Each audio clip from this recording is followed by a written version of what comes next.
Good evening. I would like to call to order the December 8th, 2014 Lake Washington School District Board of Directors meeting. Hard to believe it's the last meeting for this calendar year. And all board members are present except for Mrs. Bernard, who has been excused for the evening. And I will entertain a motion from the board to approve our agenda.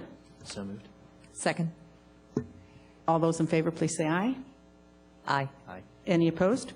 Our agenda is approved, and I will have Dr. Pierce introduce our host school for the evening. Great. Thank you, Jackie. We are very pleased this evening to have Englewood Middle School here to be our host school. So I'd like to welcome Principal Tim Patterson up to the podium.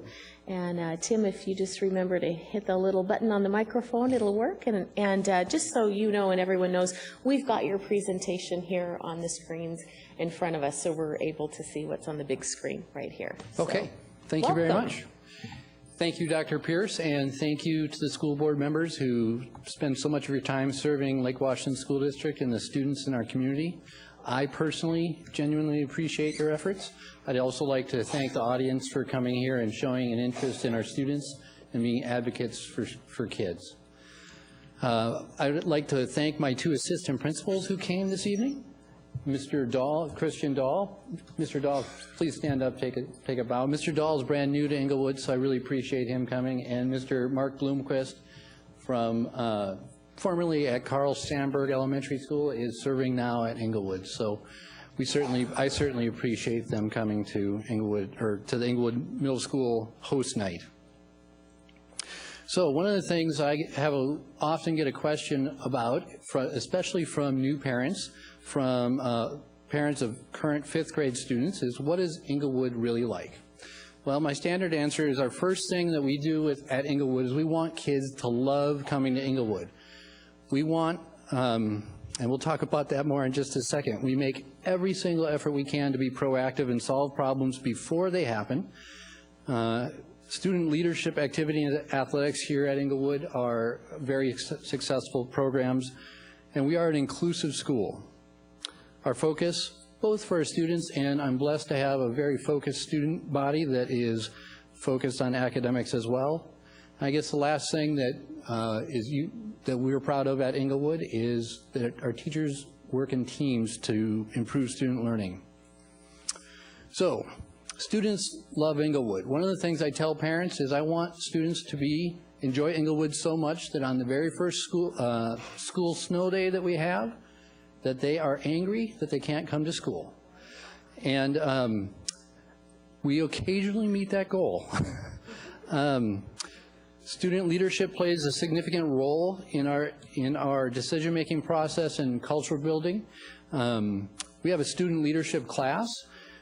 We have chosen as a school to uncap our student leadership class, so we believe that we are trying to build the next generation of leaders, or help the next generations of leaders mature. And as a result of uncapping the class, at this school year, we have more than 270 students who participate actively in student leadership. And at Englewood Middle School, that represents over 25% of our student body. These students are responsible for all the cultural events. We have as a administrative team, we have a very luxurious experience in that we really don't have to plan them because our kids do all the planning for these. We also specifically teach kids to lead through serving others, commonly called servant leadership. This has a huge impact and positive impact on the school culture, and since we have implemented these changes, we've seen a dramatic drop-off in our student-to-student harassment and discipline rates at Englewood Middle School. Most importantly, one of the interesting things when our students at Englewood said that they really didn't like the instruction around anti-bullying, which was kind of an interesting thing for me to hear as a principal. What they would rather hear is what they should do instead. So they wanted to hear pro-social, they didn't use these words, but they wanted to hear pro-social strategies to help kids that are having a tough time or help stop that behavior. So it was a really interesting learning for me, learned straight from my student leadership. class. At Inglewood, we try to be really proactive, so each year we ask kids, we ask sixth graders, the very first day they're at Inglewood, what is it that is making you nervous? What is it that, or literally, are you nervous about being at Inglewood? And it's always kind of funny because the results stay pretty stable. This year, 9% of our kids said that they were nervous, and 20% of them said they were kind of nervous. Remember, this is sixth graders on their very first day of middle school, and 70% said there's no way that they were nervous. But anyhow, we go on and we ask them, if you were nervous, what would it be that was bothering you? And what's interesting, even though that 70% of our kids aren't nervous at all, about 90% of them are able to explain what's making them nervous.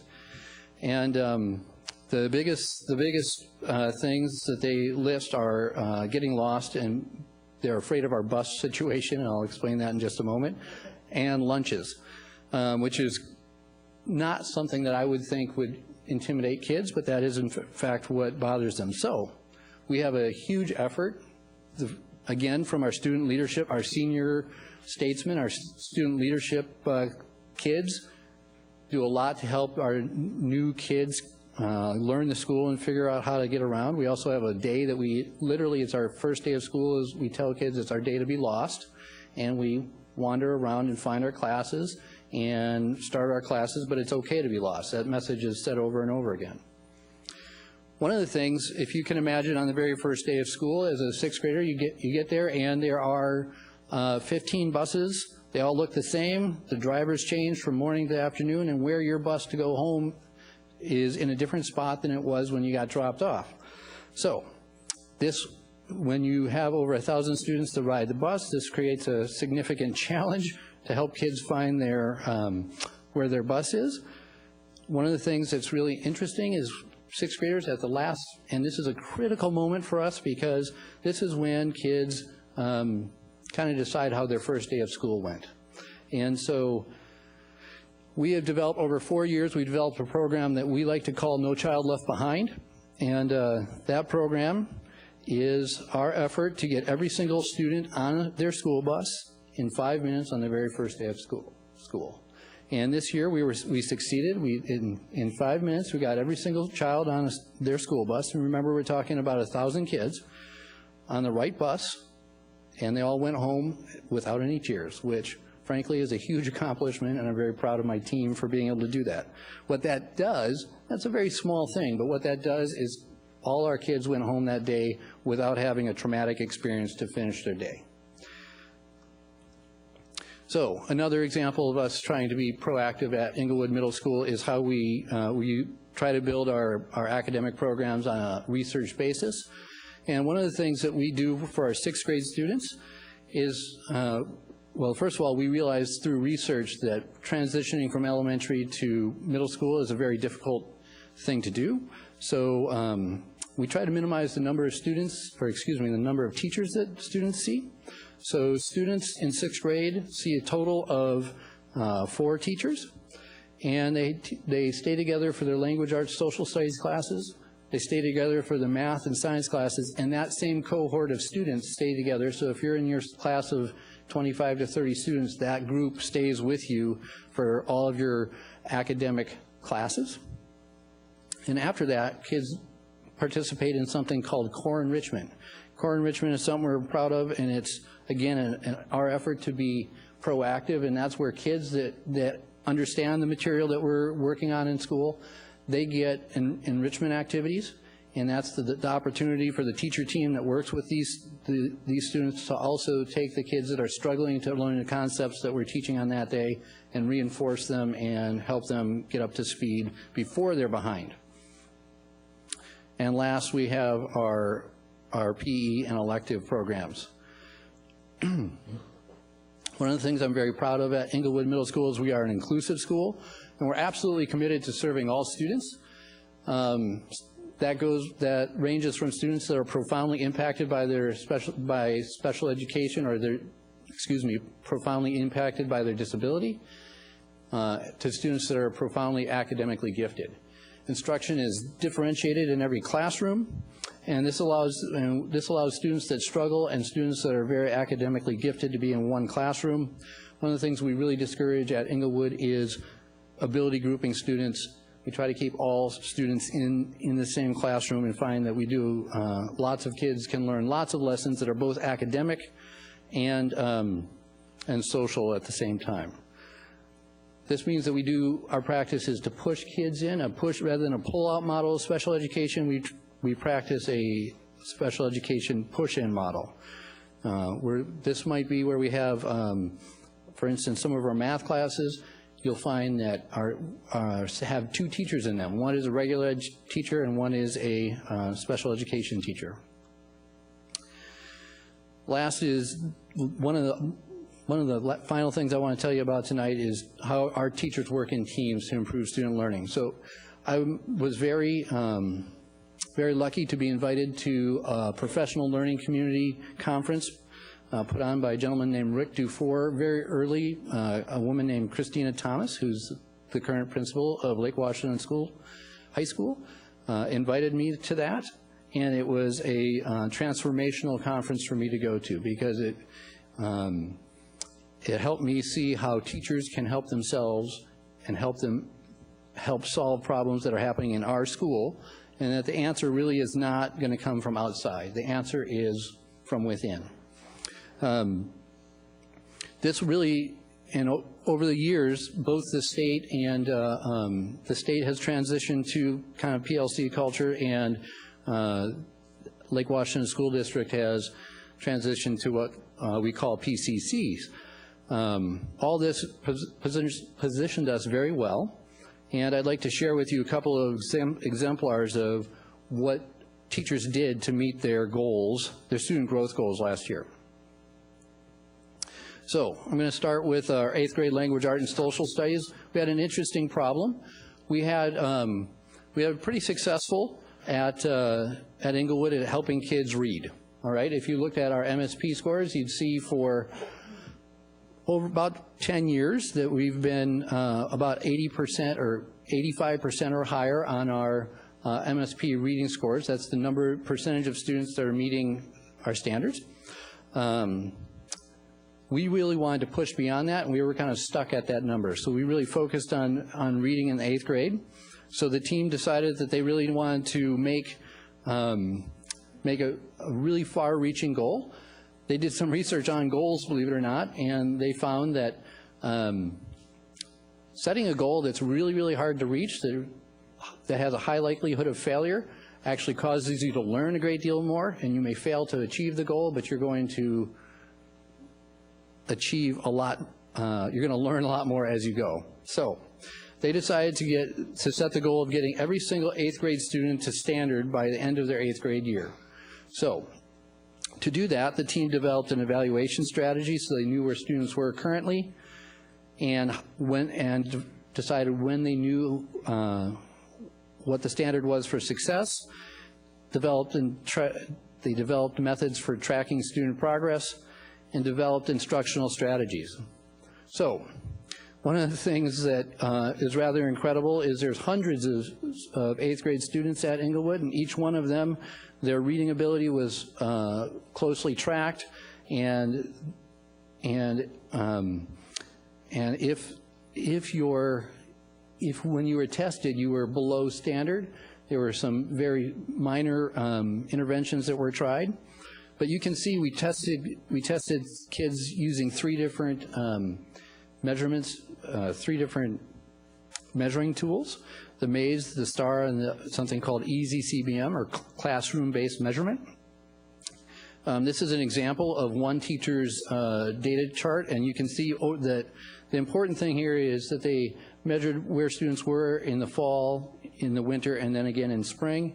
And they also sometimes would do a monthly temperature check.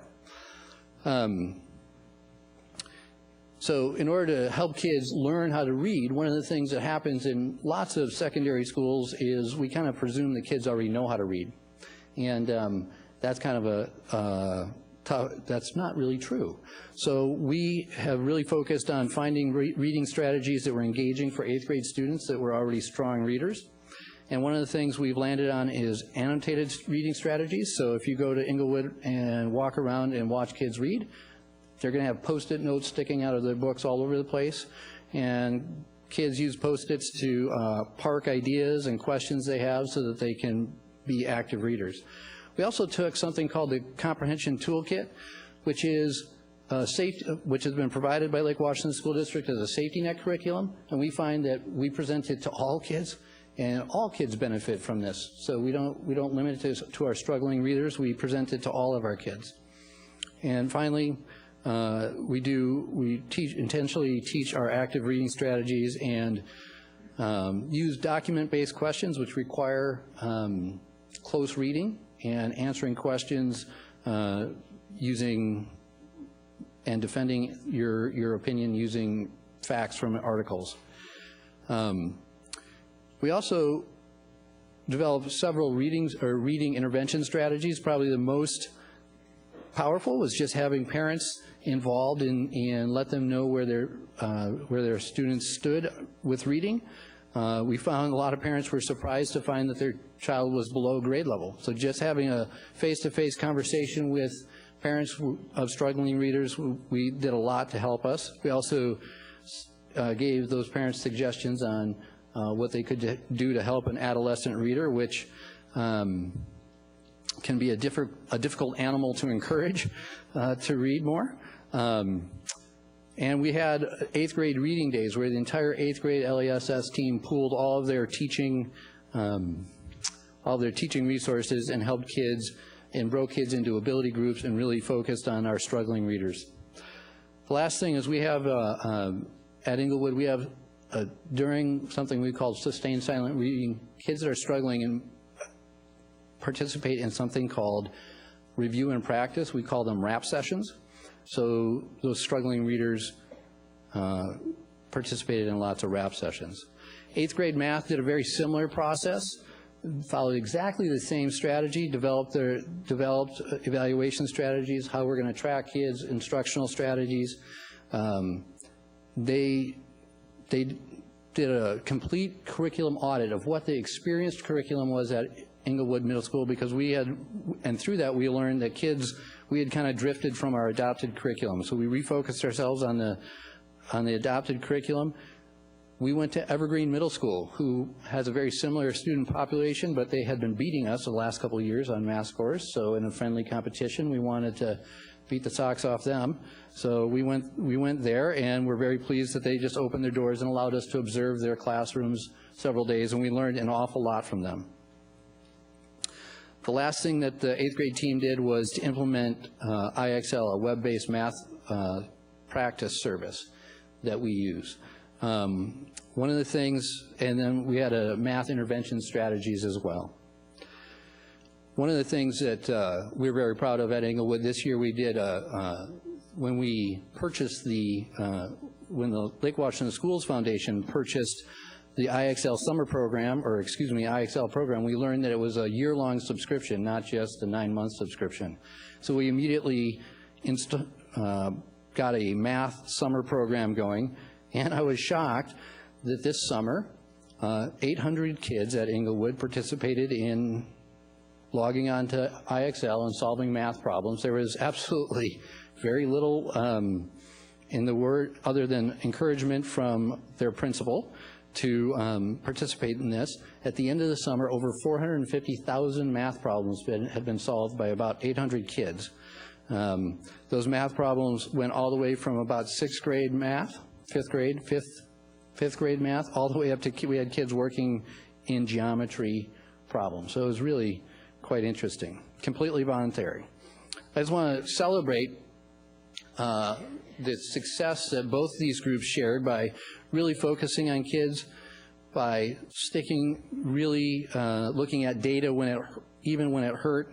You can see that our 8th grade reading scores, which I felt were pretty respectable to start with in 2012-13, went up from 88% of kids being at standard to 93.4% of the kids being at standard.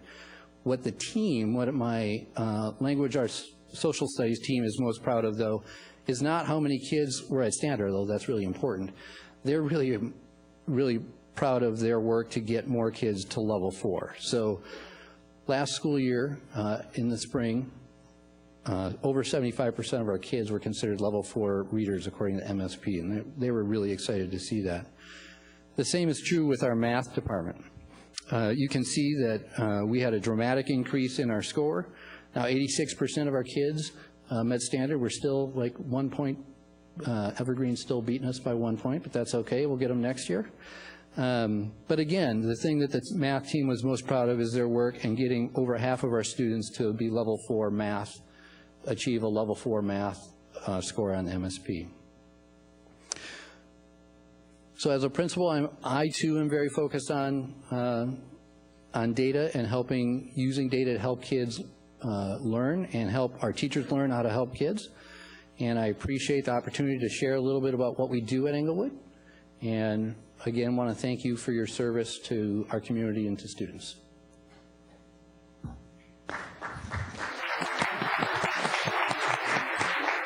Thank you very much for sharing with us, and it's good to see you and your staff that are here with you this evening. Thank you very much. Much appreciated. Yes, thank you, Tim. We are now going to move on to the recognition portion of the meeting, and I'm very pleased that Jane Todd, principal of Redmond High School, is here this evening to help us recognize the National Merit semifinalists and commended scholars from Redmond High School. Good evening, and I'd like to also thank the board for honoring our students this evening. Before I begin to announce the names, I know that the board probably knows this, but just as a reminder and for the benefit of audience members who may not, about 1.5 million students in more than 22,000 high schools entered the 2014 National Merit Scholarship Program by taking the 2012 PSAT. From those students, 16,000 semifinalists were chosen, and they represent less than 1% of each state's high school seniors. The number of semifinalists named from each state is in proportion to its percentage of the national total of graduating high school seniors. About 15,000 of these semifinalists are expected to advance to finalist status based on meeting additional standards and fulfilling several other requirements. It should be noted that commended scholars' scores are just a point or two shy of the bar set for semifinalists, and they too represent an extremely worthy accomplishment. National Merit semifinalists in attendance tonight from Redmond High School are Leela Balakrishnan. Leela is thinking about the UW. Leela, if you can come forward. And may study bioengineering, neuroscience, or computer science. And we're going to have you probably stand up here and wait as I get through all the names. Suraj Bhatt. Suraj is deciding among Yale, Harvard, Brown, or Stanford, and is interested in biomedical engineering. Emma Chow. Emma is looking at the University of California, San Diego, Stanford, Johns Hopkins, or the UW, and wants to study biomedical engineering as well. Alex Ianchenko. Alex is deciding between Tufts University or Boston University and would like to study biochemistry with a minor in linguistics. Kitty Lee. Kitty has applied to Brown University and UW and wants to study biochemistry or microbiology. Andrew Luo. Andrew is deciding among Stanford, UW, University of Michigan, or UC Berkeley, where he will study either bioengineering or computer science. Jonathan Q. Jonathan will be going to Stanford, where he's going to study either biology or international relations. Katarina Schilt. Katarina has applied to the University of Chicago, Macalester College, and the University of Göttingen, where she will study molecular biology, or molecular ecosystem sciences. Not able to attend this evening are semifinalists Kelly Jiang, Catherine Kwan, and Ryan Thomas.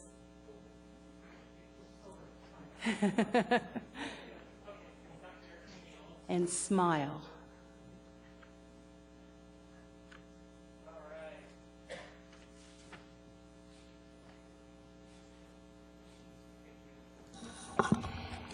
Commended scholars from Redmond High School in attendance this evening. Yes, thank you.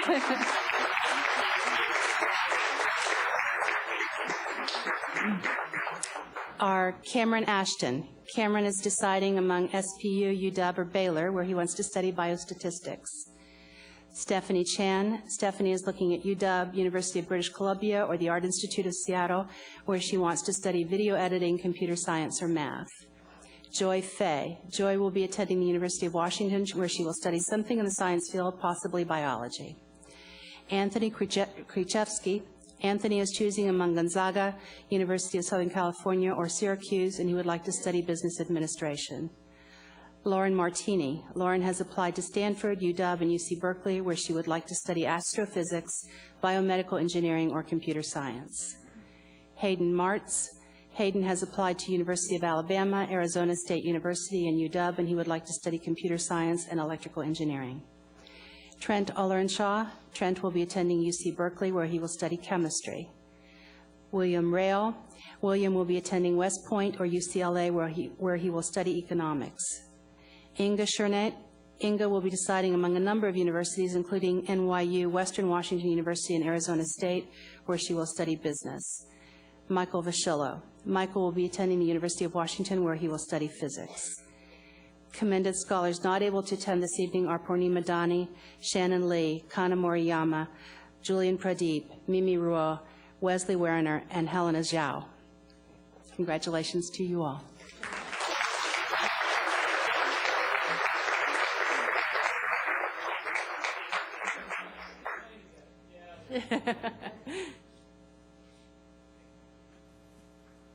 Thanks again.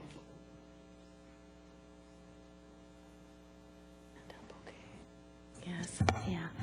Jane, thank you so much, and it's just such a pleasure for all of us to hear about the wonderful plans of Redmond High School students. We also know that if it wasn't for the parents of these students, they probably wouldn't be where they are today. So we would also like to ask all the parents who are here this evening to stand and let your students and us recognize you for your efforts as well.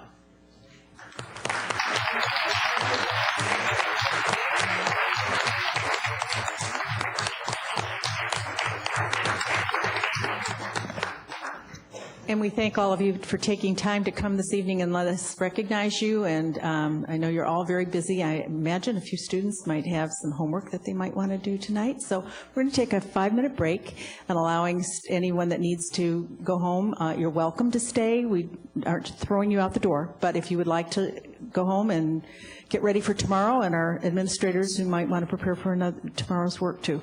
We're going to take a 5-minute break. We'll resume, let's say, at 7:36.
Okay, we'll resume our business meeting now, and I'd like to set out some of our guidelines that the board has requests of you during public comment time and what that actually means for the school board.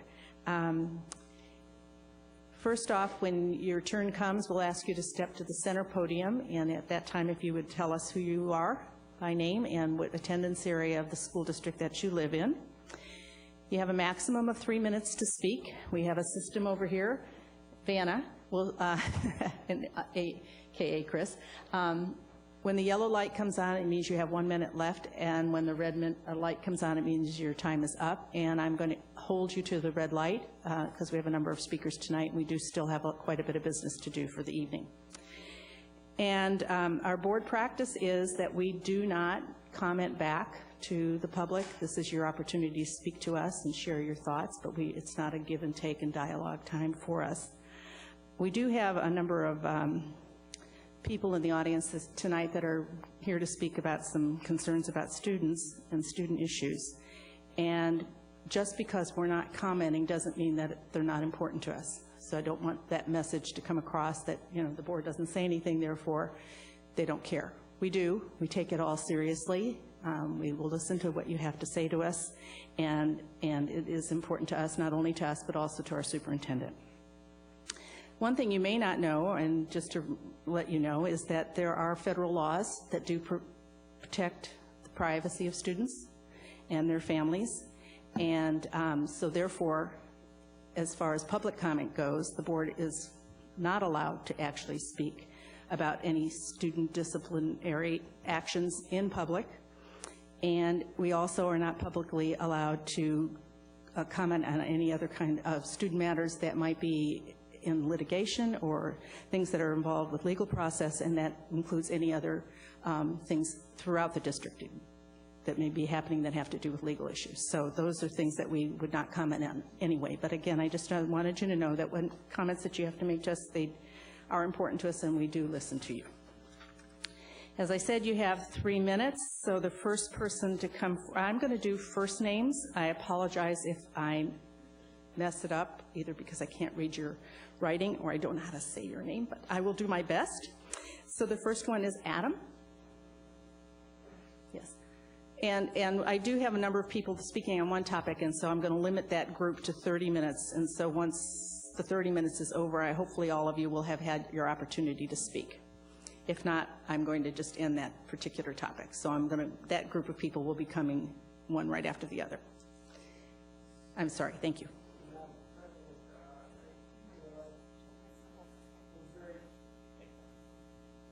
It's coming. We're getting you turned on. I was tried to be respectful of the rules, and I looked at the website and I saw that, you know, there was a 3-minute limit. In the hallway, I went through my statement, and it took about 5 minutes. 3. Now, I am 3.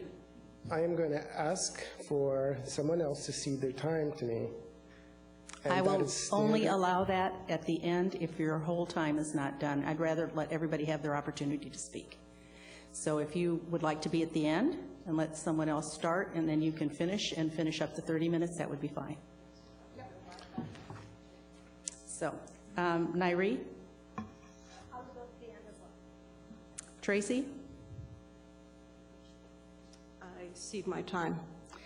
I'm not going to give you all, I'm not going to let you speak for 5 minutes. Let's just do it that way. If you want to come speak for 3 minutes, I will allow you to do that. If you want to hand your notes off to the next person to finish, that would be fine.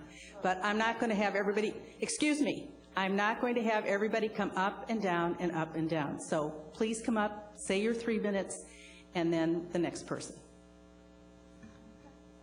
It was very appreciated. Thank you. I'll start.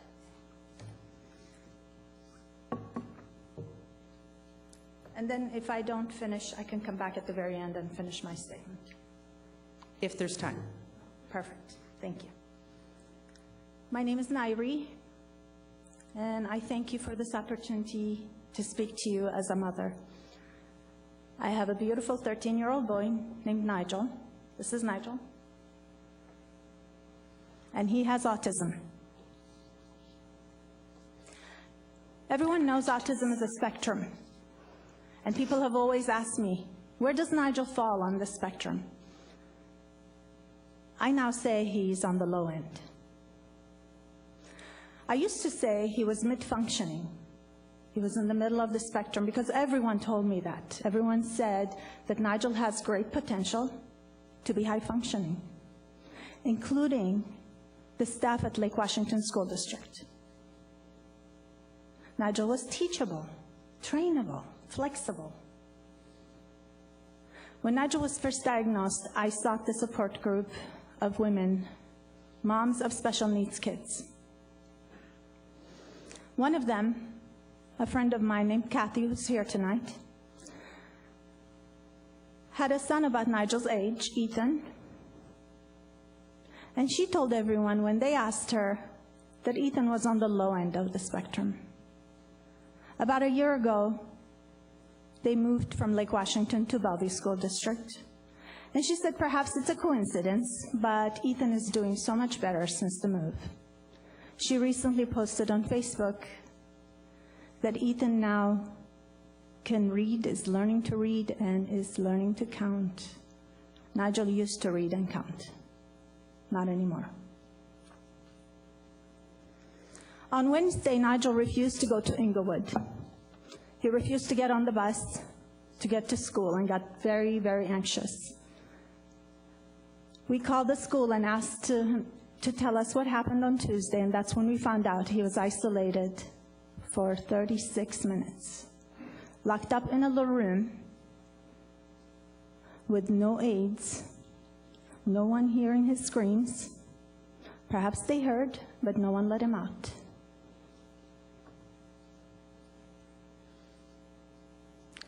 And what had happened is he had pinched one of his aides. That's why he was locked up.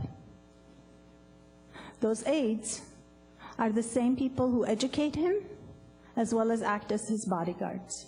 But that's a whole other story I'm not here to address today. What I would like you to do, though, and I know my time is almost up for now, and I'll come back to say some more, is to imagine, perhaps for the next 30 minutes until I get a chance to speak again, what it would be like for you to be locked up in a room. Tracy?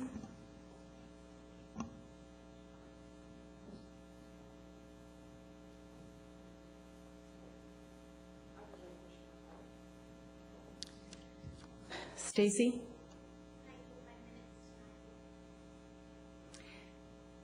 I am not going just so everyone knows, if everyone gives up their time, I'm not going to allow 30 minutes for two people to speak.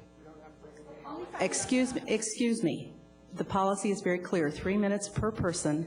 We will let the entire group have 30 minutes, but not one or two people. And that's why it's posted. I was very clear about that at the beginning.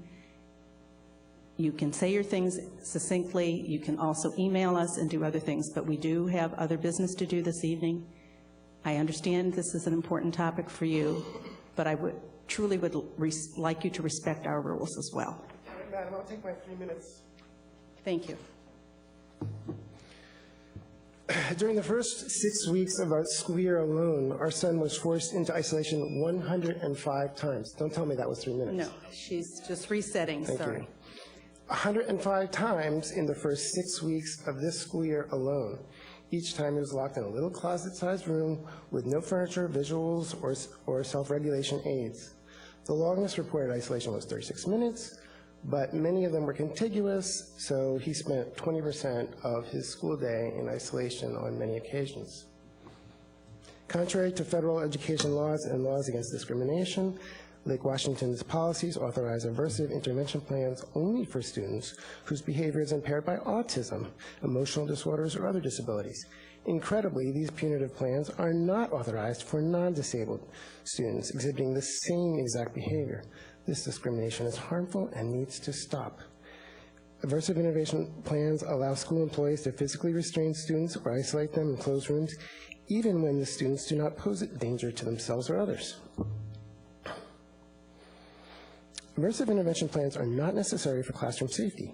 State regulations allow emergency restraints to address imminent threats of serious harm.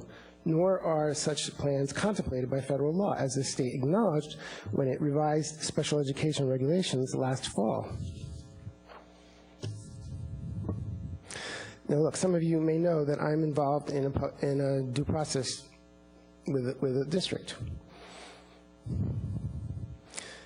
If the school district invested in behavioral, social, and communication programming recommended by its own evaluations, it would not need to use physical force. If the school district listened to its own experts, it would provide a comprehensive, scientifically proven applied behavior analysis program instead of a negative program of isolation and restraint. Now look, having a child like ours is very stressful and challenging. The simplest task or activity that most people take for granted can pose huge barriers for us. We are going to be attempting to take our first family vacation ever in 13 years. At the same time, there are some joys and successes that come when you have a child like ours. When he overcomes one of his impairments, learns a new skill, the smile that comes to his face when he's proud of an achievement. Because of the damage and regression caused by the isolation and restraint our son has endured over 18 months, the district has stolen these small bits of joy and triumph from us, leaving us with despair and sleeplessness. Worse, it has caused us to question the professionalism and good intentions of those who are entrusted with that most important task of helping our child reach his potential and overcome his disabilities. You have an opportunity to change a district policy before being forced to by state law. A representative from the 46th district is going to introduce a bill, and you can imagine that we have a pretty large support base behind us who will be adding their voices to our local representatives. Thank you.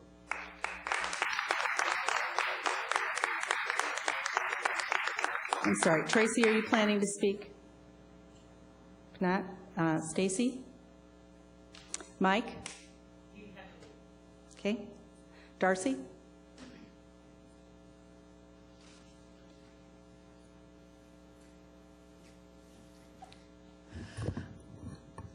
My name is Darcy Forbes. I have a son the same age as Nigel. In fact, they were in the same elementary school together. My own son, Kian, was subjected to isolation and physical restraint within 2 different elementary schools. Based on my frustration with the school district, I actually went back to school and I got Masters of Special Education, and I am a board-certified behavioral analyst, and I actually just finished a speech pathology degree. I know that seclusion and isolation is not a standard of practice for any board-certified behavioral analyst. It's not consistent with the current standards of care.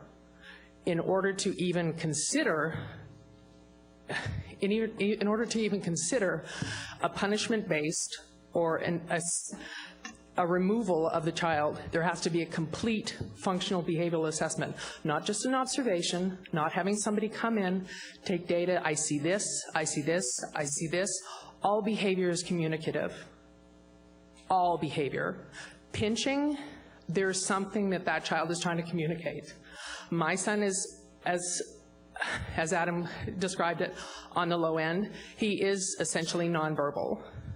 I have taught him to read because I was not willing at his age 7 to be told he's going to be a great puzzler. He's going to be great at finishing puzzles.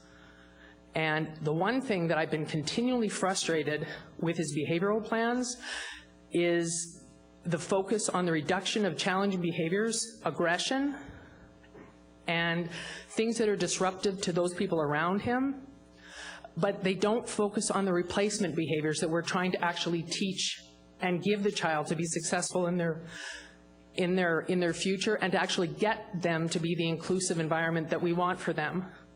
I don't think that Lake Washington has an adequate communicative training program for kids who are not verbal. I think that a lot of the behavioral plans that are written are because kids are being physical and having quote-unquote tantrums because they can't be understood. And I think if more energy was put into figuring out why the child is behaving the way they are and what they can be given in terms of actually communicating, we would see a lot of these problematic behaviors go away. There is a solution, but they just have to be evaluated more carefully and more resources available to the individual schools and SLPs to actually provide the services. It doesn't have to be an ongoing all the time. A lot of times it's just going in and training, but it's got to be done because more and more kids are getting quote-unquote positive behavioral supports that aren't. All they're doing is looking at reducing these problem behaviors and just have the kid be passive and compliant. Thank you. Thank you. Lori?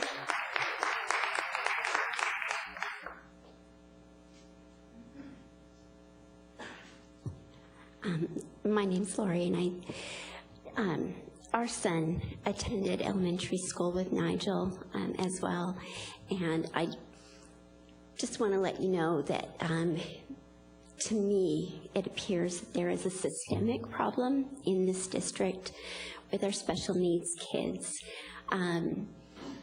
My stepson went to Kirkland Middle School and also refused to go to school. He started mid-October with coming home very highly upset, and it progressed to a period where he started to refuse to go to school.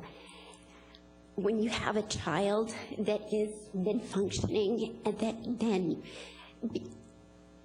gets to a point where he won't come out of his room, and you can take one dried cherry to him every 10 minutes to allow him to eat, to get him to eat. And it took 3 hours to get breakfast in him during this period of time when he was really bad. We now have gotten our son, we're getting him back, but he's still very, very angry. There's lots of aggression. He doesn't speak except in phrases, but it's coming along. We're starting to hear what happened to him, but we ended up having to pull him out of Kirkland Middle School, and we had to put him in a therapeutic school. He's doing fine. He's going to school every single day now. He's gone to school at the therapeutic school. He was the first fall that he went there he was gone like, I think 6 days. Winter was 3, spring 0, summer 0, fall 0. That's how long it took. I mean, it didn't take very long for him to start to come back. So you need to listen to the parents. You really do. There's something that's going wrong here. We need more attention on understanding where this behavior is coming from rather than punishment. Thank you. Rosemary?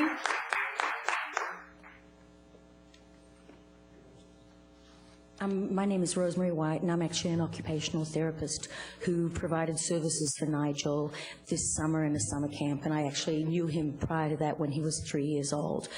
Nigel's a very tall 13-year-old boy who weighs 195 pounds and 5'8".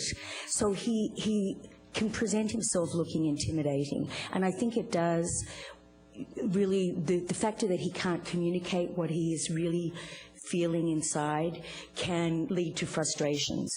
On the flip side of it is the people who are supporting him can be intimidated. But one thing that's been really powerful to look at is how do we really appreciate what the communicative intent is of the children through their actions when they don't have the language to be able to express it. And one of the most striking things about this summer camp is we had children ranging from age from 3 years to 19 years. And in essence, Nigel is a gentle giant who none of the children were overwhelmed by him. But we also made sure we had staff who really recognized what his communicative intent was. And we're always supporting him in his interactions with others. And I think it comes down to the balance of both understanding the child, but also really supporting the staff to be able to reflect on what the child is really trying to tell you. And yes, he did get aggressive and frustrated at times, but one of the things that was really important is to really acknowledge that we understand, that we still like you. We understand you're trying to tell us something, but we still are here for you. And it was very striking for me when Nigel had one breakdown where I imagine it's something that may occur at school too. And when we said to him, Nigel, we're here for you. We are working to be able to help you communicate with us what is frustrating for you.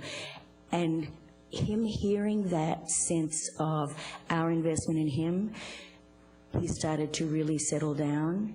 And there was just this huge shift. So there's a huge aspect that I think we as individuals in the school setting or in the home setting, we have to think beyond looking at just what the behavior is manifested in at that moment in time and really think about the child. And I really think that that's important in terms of your own staff feeling like they can work to understand the child that they're providing services for. Thank you. Thank you. And Kathy? Is there a Kathy? There she is.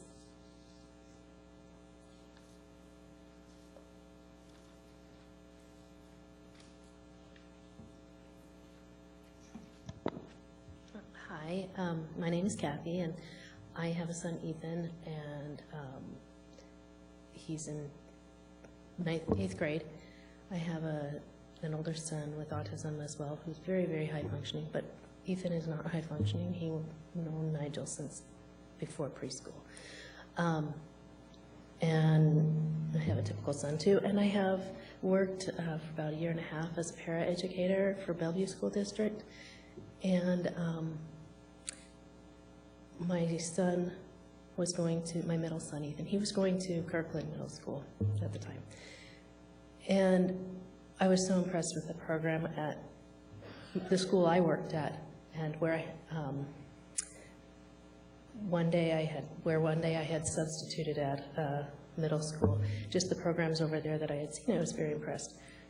And I started talking to Ethan's dad about it. He was moving, so he decided, hey, I'm going to move to Bellevue, so Ethan can go there because he lives with his dad more than his mom, me. So anyway, the change has been remarkable, and I was not under the impression that he was unhappy there. I don't know. It's hard to know what goes on at school when your child can't tell you anything. And I know that he did not get much instruction with an iPad for communication. They used it more for teaching matching skills and things like that. But when he moved to Bellevue, they started doing that. We had an IEP meeting to update his goals last April, and we have to have another one already because he's blown through his goals so fast, and he's had the same goals for like 5 years.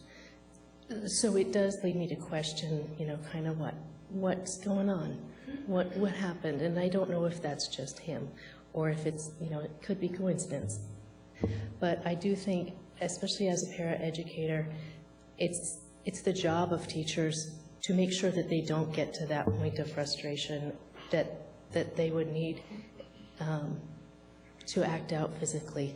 It happens even at the school where I work with high schoolers that there have been physical situations, but it really shouldn't get that far. I've never had a student do that to me, so I don't know what it's like. But it shouldn't get that far if children feel they have a voice and have some control and that they have someone who's listening and hears what they're saying, even if they have no voice to say it. Thank you. Peggy? Hi, I'm Peggy Johnson. My son was harmed in the school district several years ago. He is not special education. What I ran up against was systemic cover-up and abuse. And I see that happening in schools all across the state and our nation, and this needs to end. You have heard here from the professionals that pinching is a form of communication for somebody who is nonverbal. I would think that his caregivers and teachers at school know that. This sounds barbaric. People across this nation are talking about this incident, though it sounds to me like their voices here, the parents of Nigel, are being squashed. I'm going to make every effort to make sure that everyone hears their voices until there is some relief brought to this family. This is ridiculous. Thank you. And is it Robert that I'm looking? Yes.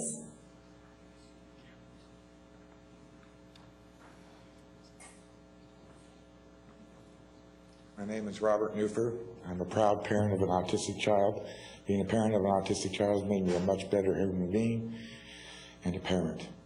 I invite all of you to read about autism, and I invite all of you to think about what it is to be autistic, and I will guarantee you, certainly as an ex-sailor, that none of you would be able to cope as well as a normal person under their circumstances. We have a barbaric law that allows our schools to punish with sticks, with tasers, with solitary confinement, with handcuffs of children. It should not be done. Just because a thing can be done, should not be done. Solitary confinement is considered torture under the Geneva Convention. It is also probably a discrimination against a child based on the Child's Rights Convention. We are a signatory but not a ratification. You should be ashamed of yourselves, and any teacher should be ashamed of themselves by abusing an autistic child. Some of these are the most vulnerable children because they cannot fight back, they cannot defend themselves, and they cannot express themselves. I am absolutely horrified, and I'm a sailor. I have gone to war and I have killed people, and I will not stand by and watch this happen in our country. If the teachers cannot be handled being pitched, or if our police cannot be handled being slightly inconvenienced or even slightly injured by an autistic child, they need to quit. You need to get aides there that can handle it. I can handle it. My neighbors can handle it. All my neighbors deal with my autistic child. They can all handle him because I know when to act, way before the actual act. I'm sickened, and I do thank you for this time.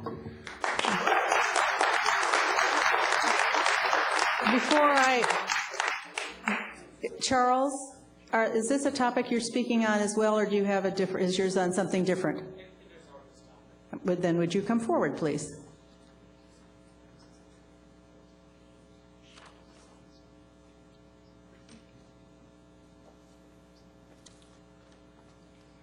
Hello, my name is Charles. I am 17 years old. I am in the 11th grade, and for most of my life I had been a student at the Lake Washington School District. My mother was Kathy, and I am the older son with much, much high functioning autism, in her words, I believe. And about a year ago, I transferred over to the Bellevue School District, and there has been a problem for a really long time with people on the spectrum. And it's not just teachers who mistreat people with autism, but the students see that as okay a lot of the time. But once I moved, I noticed a huge difference in the way people treated people with autism. There's a program where students off the spectrum and on the spectrum can pretty much volunteer, get credit or volunteer community service hours for working in the resource room, and they socialize and interact with people on the spectrum, and people on the spectrum, everyone learns from this. And also there's a student-run club that advocates for people, and they, once a year in every health class, they present on education for people with autism, and I think those are just a few suggestions for something that we could learn about how to teach about and for people with autism. Thank you very much.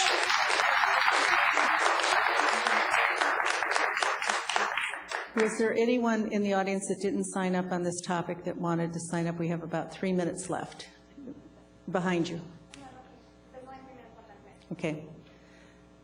And I will end this in 3 minutes. Thank you very much again. Thank you, everyone, for giving up your time for me to complete my speech.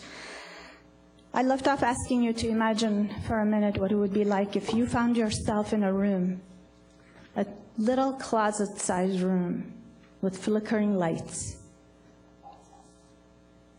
And you are left there. You don't know why you're there. You don't know how long you'll be there. And you don't know what you need to do to get out of there. And you call and scream and knock on the walls. You're sure someone must hear you, but no one comes to rescue you. And hours pass. For a 13-year-old severely autistic boy, I'm sure 36 minutes felt like 36 hours. I will end with a quote from my hero, Gandhi. He said, "If we are to reach real peace, we shall have to begin with children." What are we teaching our children? What are we teaching a disabled 13-year-old who's nonverbal by doing this to him? Are we teaching him he's the lowest class citizen and no one cares about him? What are we teaching everyone else? All the other able-bodied students? What are we teaching the football players? That it's okay to abuse and mistreat disabled people?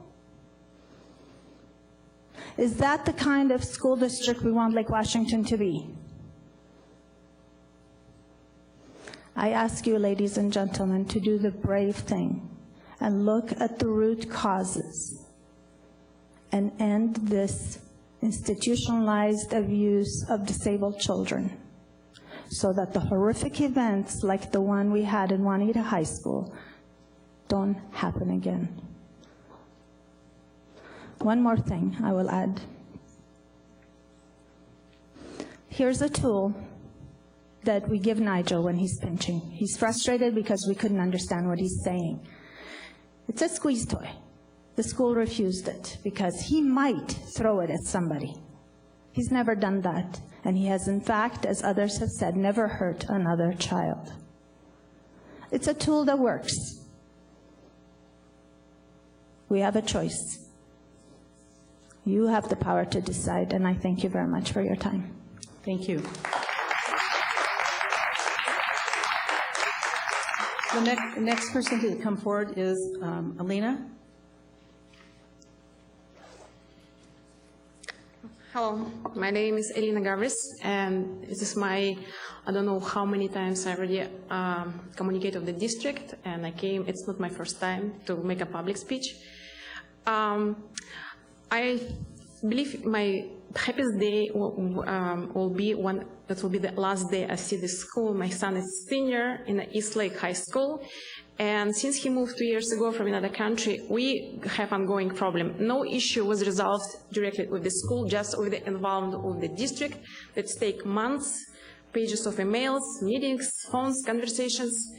Right now, I sympathize with these parents, and I don't have the child, my child is healthy, but he still cannot protect himself and defend himself. So I'm constantly in emails with the district, lately with the vice principal, Mr. Thatcher and Mr. Livingstone, We have multiple emails about one small issue, but I'm not going to cover everything. The only last thing, I am losing my patience to talk, because like how those professionals at school can teach kids, you know, to be honest, if they just never responsible of what they're saying.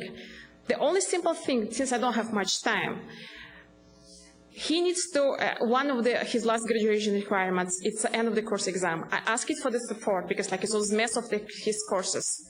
Mr. Teacher told me there are no support for the end courses and because of the policy. Knowing Mr. Teacher, how he can throw some words without be, you know, responsible what he's saying, I asked it for the policy. He said he cannot find, or maybe it's no policy. Because I said, you provided last year for another end of the course exam, I sent him emails. Then I asked it, like, I need a teacher who will support him. He said he has a teacher who teaches Algebra 2, and he needs, my son need to go to Algebra 1. But this teacher doesn't remember what is Algebra 1. I said, how come? What this teacher remember? How it can be? Teacher who teaches Algebra 2 doesn't remember what should be in Algebra 1. And it's going on. And it's through the emails. And he needs to get some program. And he needs this and provide the support. I have already 2 months of communications. As usual, I think it's going third month, 2 weeks before the end of before the winter break, zero support. As usual, it's just false. It's just hypocritical wishes for the best of the year, but nothing is done. It's continued to be lies and lies and lies. And I sent Mr. Livingston what Mr. Teacher is saying. I don't think he's adequate because what he's saying, in 3 days he's telling me the different things. How long I can continue, waste my time? You know, you need to compensate. I don't know what those professionals doing there, how they paid, why the parents should be going after them. Can you know, we met so many times with you. Yes. I need you to bring it to an end, please. So I need help because I cannot just continue that. Thank you. And Nick Peterson.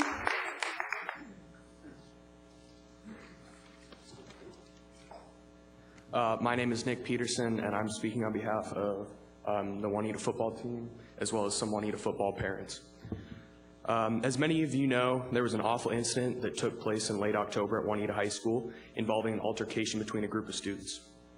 However, that is not why I'm here today. I'm here today to talk about the integrity and the character of 2 coaches who have been wrongfully blamed and put on leave for something they could not have prevented. Coach Lele Teo and Coach Sean Tarantola mean more to me and this group than most coaches mean to players and players mean to coaches. I do not simply view them as coaches, but as mentors and leaders who inspire me to better myself each and every day. I look back at my last 3 years playing high school football with these 2 coaches, and I can honestly say that they are some of the most influential people I've ever had in my life. From the countless hours early in the mornings or the late long nights after the sun had set, these 2 went out of their way to make sure that the football team was not only made up of outstanding players, but also outstanding men. It pains me to see these 2 people, 2 of my idols, being allowed to be a scapegoat for a situation in which they could have done nothing more than they already did. If you talk to people in the Juanita area, they will all tell you that these 2 are staples of the community.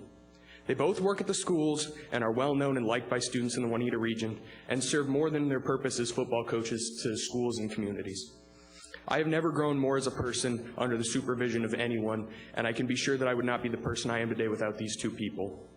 All in all, I hope the district realizes the awful mistake in placing these 2 great people on leave because of how much they mean to the community and how much the community needs them.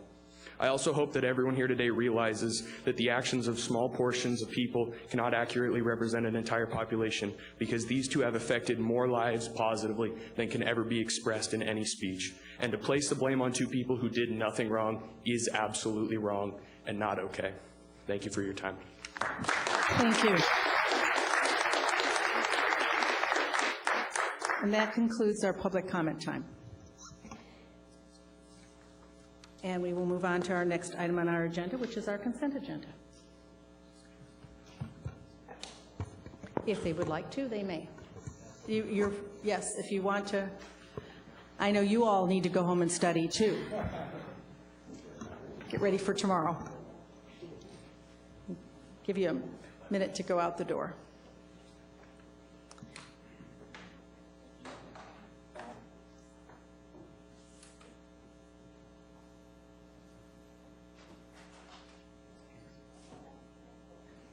Okay, and our consent agenda. I'll entertain a motion to approve our consent agenda. So moved. Second. Okay. Tracy, would you pull the board, please? Chris? Jackie? Yes? Mark? Yes. Siri? Yes. And donations are on tab 5? Tab 5, yes. Tonight we have donations totaling $85,886. We've got an $8,089 donation from the Lake Washington Schools Foundation to various schools to provide stipends for Reaching for Success program, which is Lake Washington High School, Rose Hill Middle School, and Tesla STEM.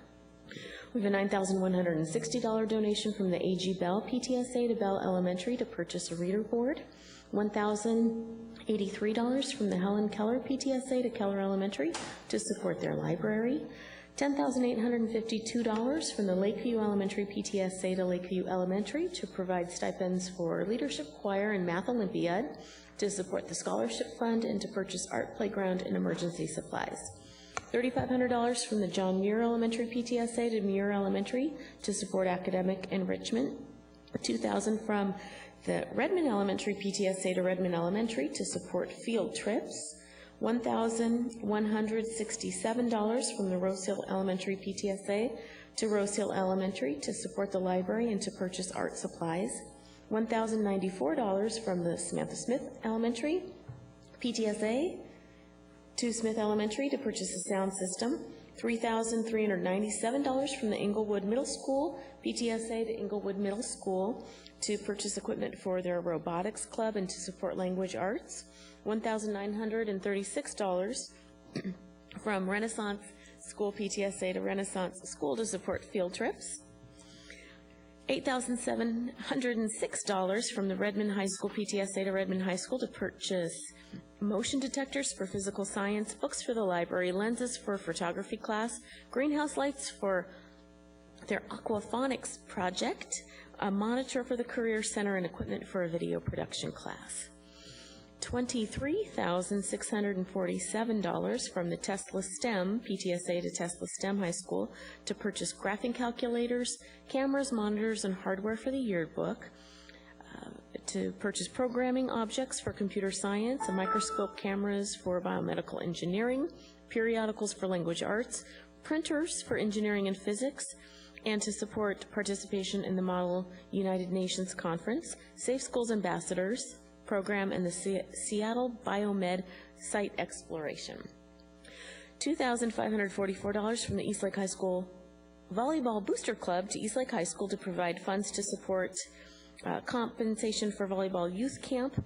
$5,712 from the Lake Washington High School PTSA to Lake Washington High School to support ASB and academic enrichment. And finally, $3,000 from the Lake Washington High School Dance Team Booster Club to Lake Washington High School to provide funds to support additional coaching stipends. So all in all, a very long and generous list of donations totaling $85,886.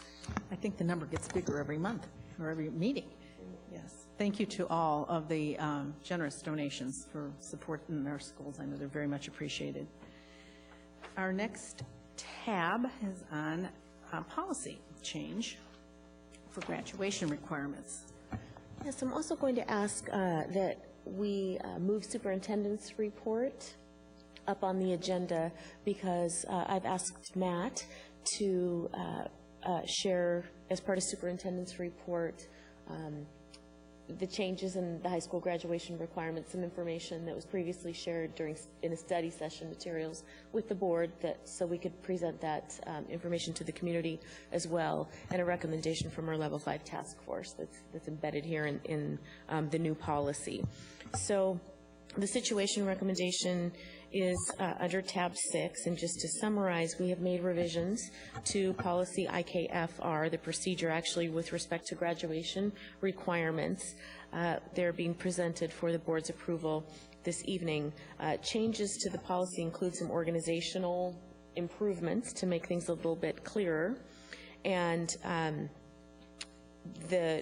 essentially the largest change are the new graduation requirements, beginning with the class of 2019, and Matt will share with you the changes that have been made in at the state board level, and that we are now needing to implement in the district as well. So you'll see information about the 24 credit requirement for students in the class of 2019 and beyond, and Matt will cover sort of what those credit requirements are and what they look like in terms of flexibility for students. These changes have been reviewed with high school principals at a recent study session that we held with them, and pending approval by the board tonight, our next step would be communicating these changes widely with our school counselors, parents, and students this coming January as our incoming freshmen, class of 2019, enter high school. So I will ask Matt to come forward for the superintendent's report portion of tonight, which again is connected to these policy updates, and then I'll close with the situation recommendation to the board. Thanks for the time to just review some of the highlights that you also have in a PowerPoint, which we loaded to the board, to the board site. What I wanted to do is just to encapsulate some of the 3 high-level points that were brought forward by the State Board of Education. One is that we better understand the principles that serve as the foundation of what's driving these 24 credits. The credit requirements, these are our 8th graders. It's not like a long, long time away. These are our sitting 8th graders who will be 9th graders in the fall that we're talking about the requirements go into effect. And then we have a recommendation of the Level 5 task force regarding the Level 5 requirements, which is a part of this as well. State Board's guiding principles are these 5, and I would just highlight a few things. I'm not going to read them all to you, but what I want to highlight is that the belief continues that all students really need foundational courses, and those are specified in these 17 core foundational courses that you're going to see here in a moment.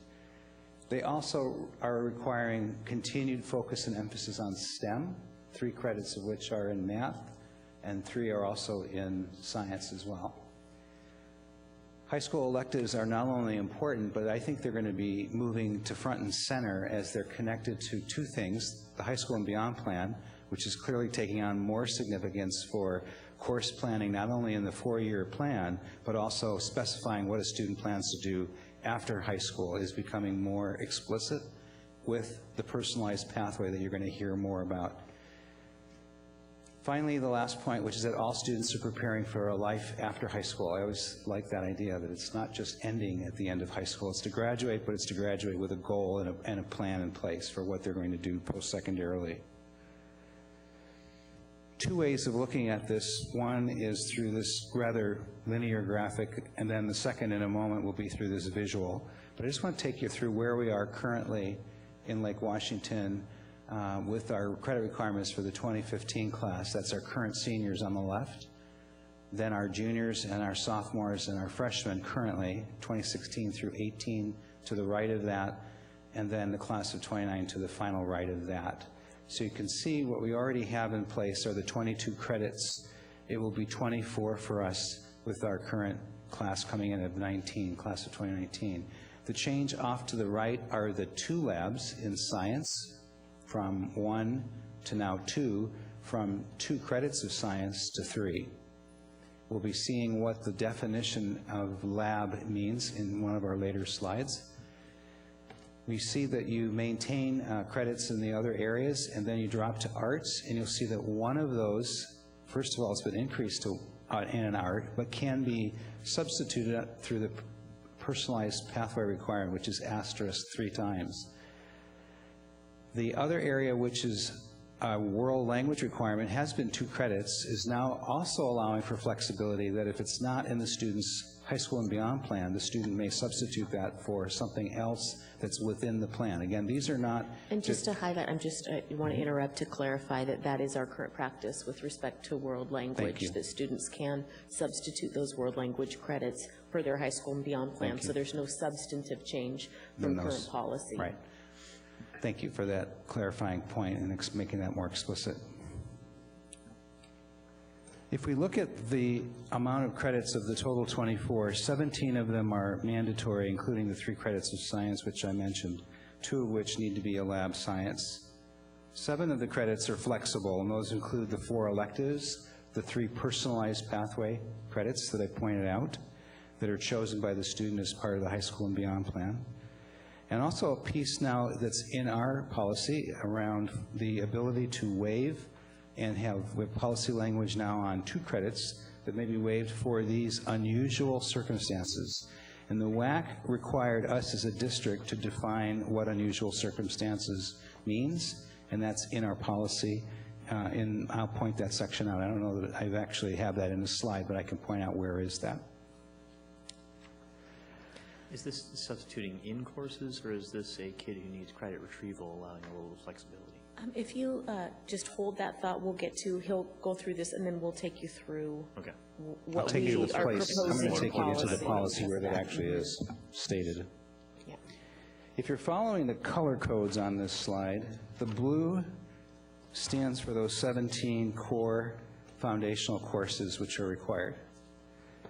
The green are the 2 world language, world language, or 2 that could be personal pathway requirements in lieu of that, just as our current policy allows, and then the 1 green for the arts aligned to the personalized pathway. The orange are the 4 elective credits totaling the 24 credits. Some highlight changes which are different than where we are currently through the class of 2018. You'll see on the left, our policy is required, as is WAC, 3 credits of math which follow the sequence Algebra 1, Geometry, and Algebra 2. Our policy also allows, per WAC, the ability for that 3rd credit of math to be a different course other than Algebra 2 if it's approved in a meeting with the student, the parent, the guardian, and a school student representative, and a school representative. We've had that in place now for the last several years. What's changed is the requirement is now algebra and geometry, with that 3rd credit of math being specified in the High School and Beyond plan. So it certainly can be Algebra 2, but there's greater flexibility driven by what the student's High School and Beyond plan specifies. There's also, you'll see a loosening up that it's approved by the student and the parent or guardian or school counselor. The language actually says in the WAC that the ultimate say in this is the parent. So this is really giving, again, credence and importance to the High School and Beyond plan is driving what the student is choosing to take and pursue. In science, the change is from 2 credits to 3 with that additional lab science, again, based on the High School and Beyond plan. In the middle there, you see the blue that's highlighted. The definition, which gets a bit tiny, defines lab experience as opportunities for students to interact directly with the material world. It also allows in the bold, which shouldn't be lost, it gives us flexibility in offering lab science classes that are not all lab sciences taught in a specialized lab facility. So what that does for us is it doesn't require that we have to build more labs in order to meet this graduation requirement. So we have some courses that don't require an actual formal lab, but still are doing lab science as well. Can you give me an example? Yeah, I can. I should be able to.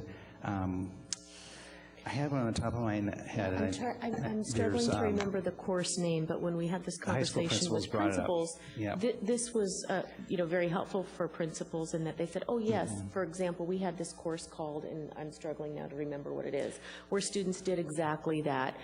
They were not doing laboratory experiments that you might think of with test tubes and so forth, but they were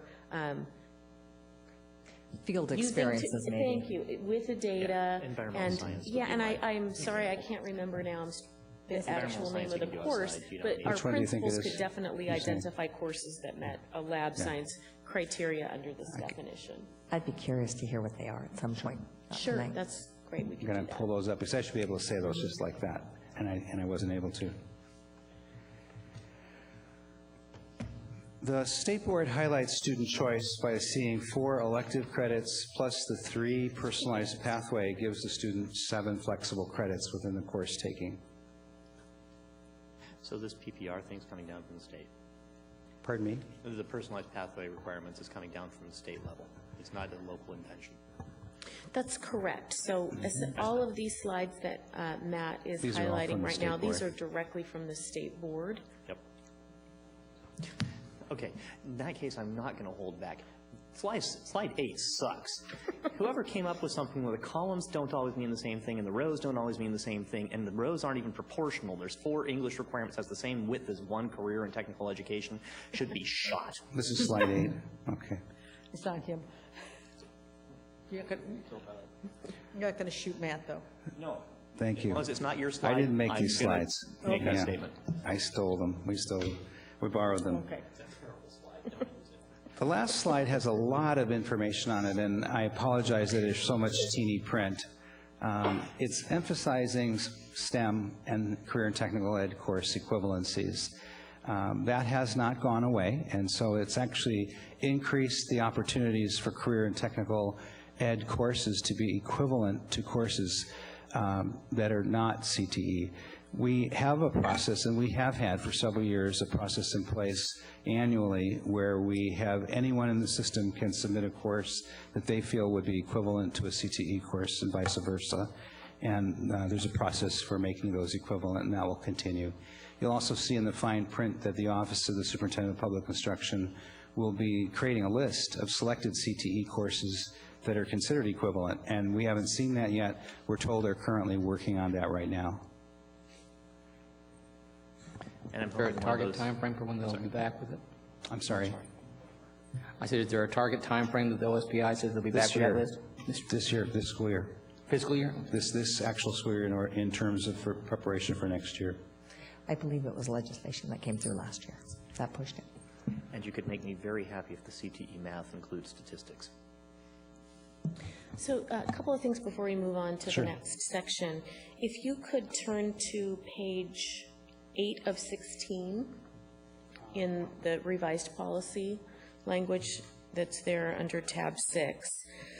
I think the way we've put the policy together, it's highlighting, and again, we are, essentially following what is in the WAC, but it's highlighting the role of the high school and beyond plan.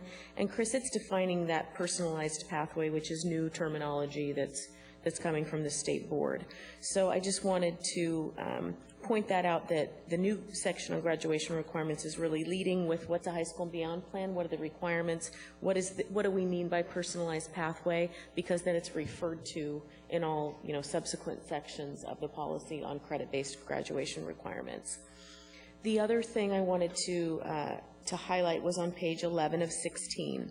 So the WAC specified that as a district, we need to have a policy that allows individual students to request to waive up to 2 credits.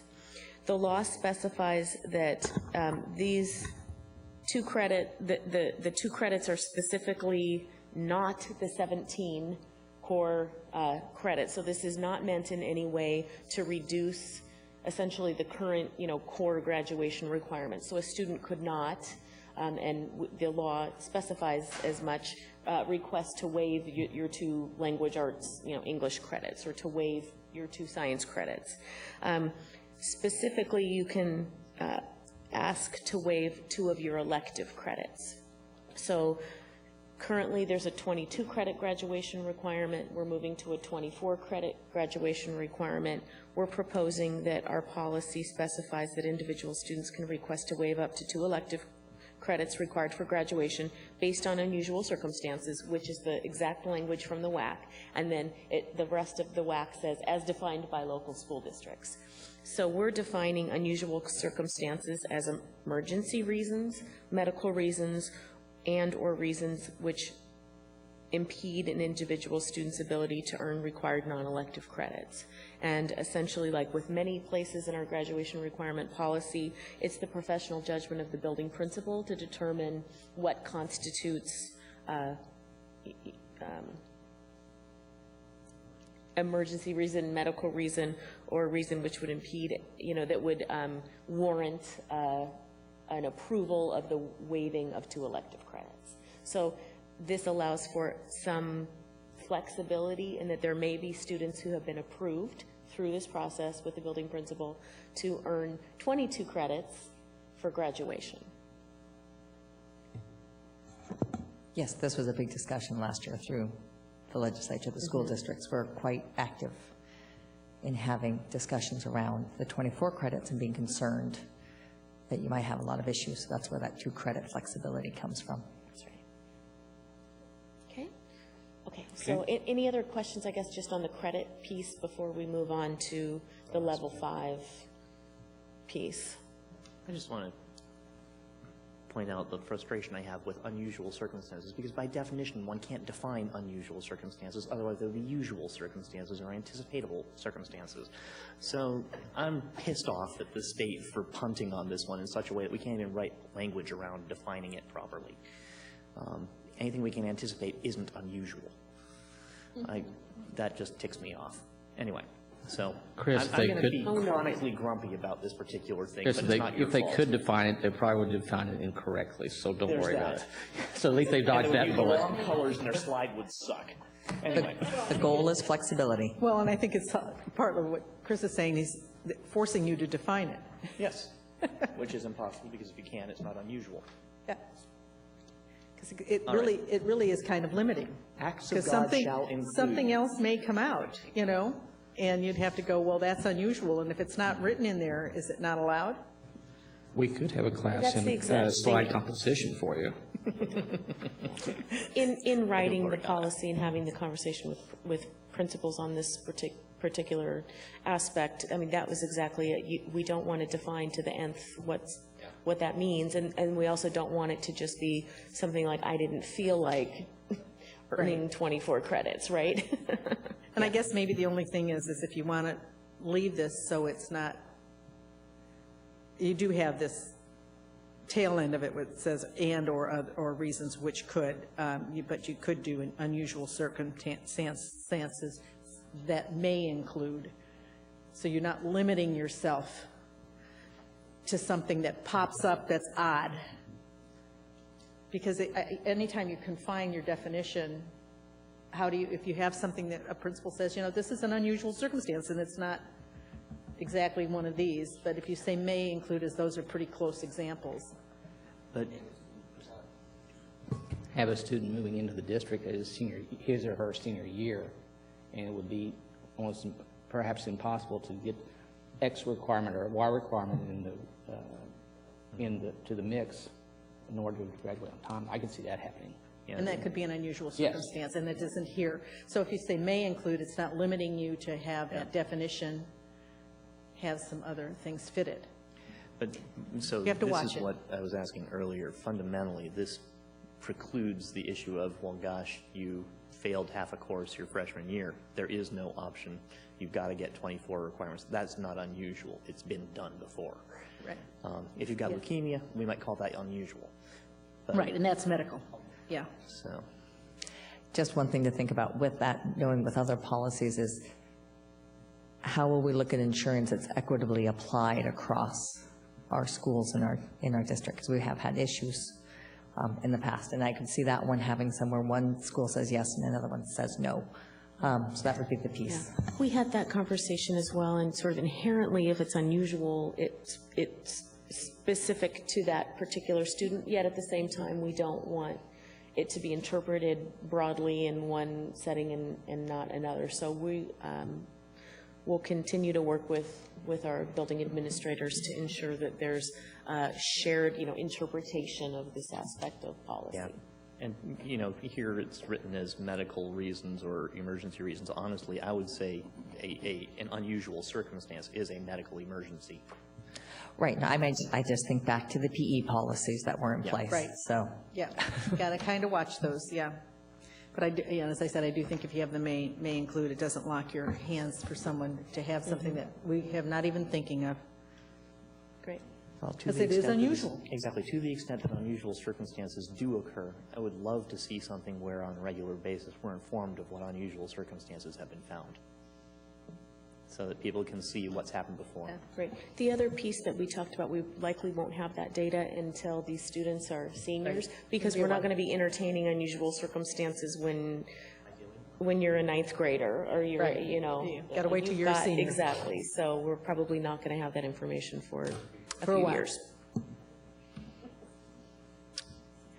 And last part that I wanted to take you through is just what's going on with level 5 task force recommendations here, which has also been in your packet. We convened a group of administrators, teachers, counselors, and parents. There's 15 of us that have been meeting now several times starting in October this fall. We did several things. One is we started with actually looking at some staff program survey results from last February that was administered. That was our first annual survey, which was on our program, our strategic program initiatives. And we had a couple of questions that asked specifically about the value of the level 5 requirements. And we also looked at the parent program survey results, which we administered in the spring, which also asked questions about level 5. There wasn't, I would say, there wasn't overwhelming support to continue with those or to see relevance and meaning in both surveys. There were comments that value, but I would say it was not overwhelmingly, that wasn't the themes that were running through those survey results. The group also looked at the Smarter Balance system in terms of what's coming on. So this is where we looked at level 5 is over 15 plus years ago, I think longer than that. The level 5 world did not have Common Core, did not have common standards, did not have national standards, and was trying to do some pretty laudatory things at the time, depending on your perspective. The first laudatory thing was to begin thinking seriously about what it means to be competent and to be proficient, and that word was being used then. Before we had a system of proficiency, it was, what does it mean to be proficient? What does it mean to be competent? What does it mean when you walk across the stage and you say that you're a graduate besides getting your diploma? You can do certain things, and that was the lofty goals that it was built on, that students could demonstrate that they could write an essay, that they could communicate in reasoning a math problem, that they could show through their scientific work a lab report. That was the impetus of why we started down that road, and Jackie was here for that as I think probably the lone member of the board that was a part of that work in this role at that time. Well.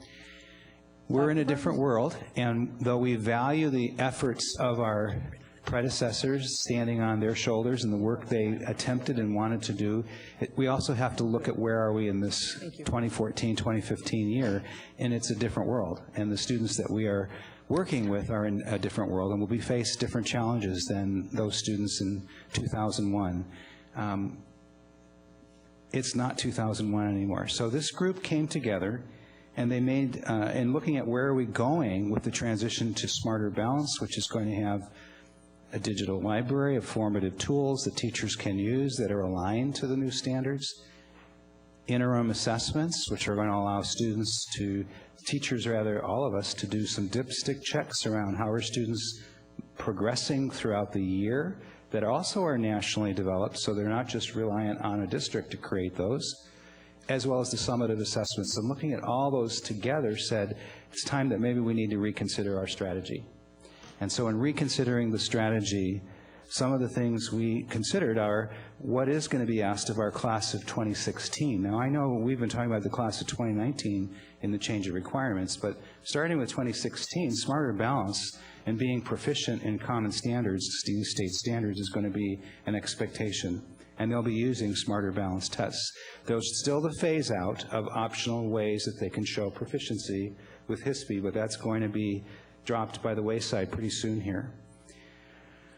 I would say that our teachers and administrators and even our parents felt strongly that the time spent, which is precious in school, should be on becoming proficient in English, language arts, and math standards and not completing essays and lab reports. In terms of the balance of time, where should we be spending it? They also felt strongly that they're not aligned to the Common Core standards. There were not Common Core standards at the time that we were developing Level 5. It just seems to make sense that the relevance and the timeliness of the information we're going to get back from the Smarter Balance system is going to be a better place to be poised moving to the future.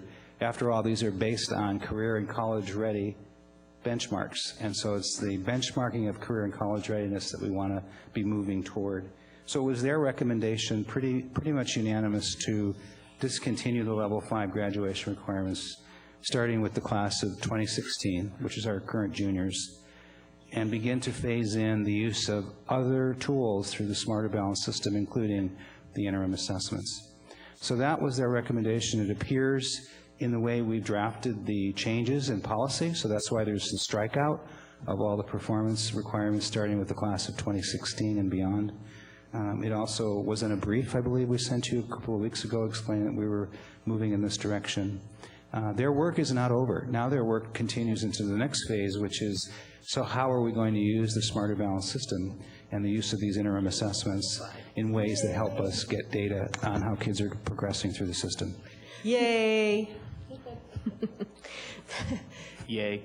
Second the yay. So There's time. Yeah, there's just Time a to couple move of on. things I want to highlight in what Matt said is, this is an example of us evaluating as a part of our I planning, do learning, too. implementing, evaluating process. time to That move on. we don't just layer on new things, but we do need to stop and evaluate things that we're doing and make changes when those changes are warranted.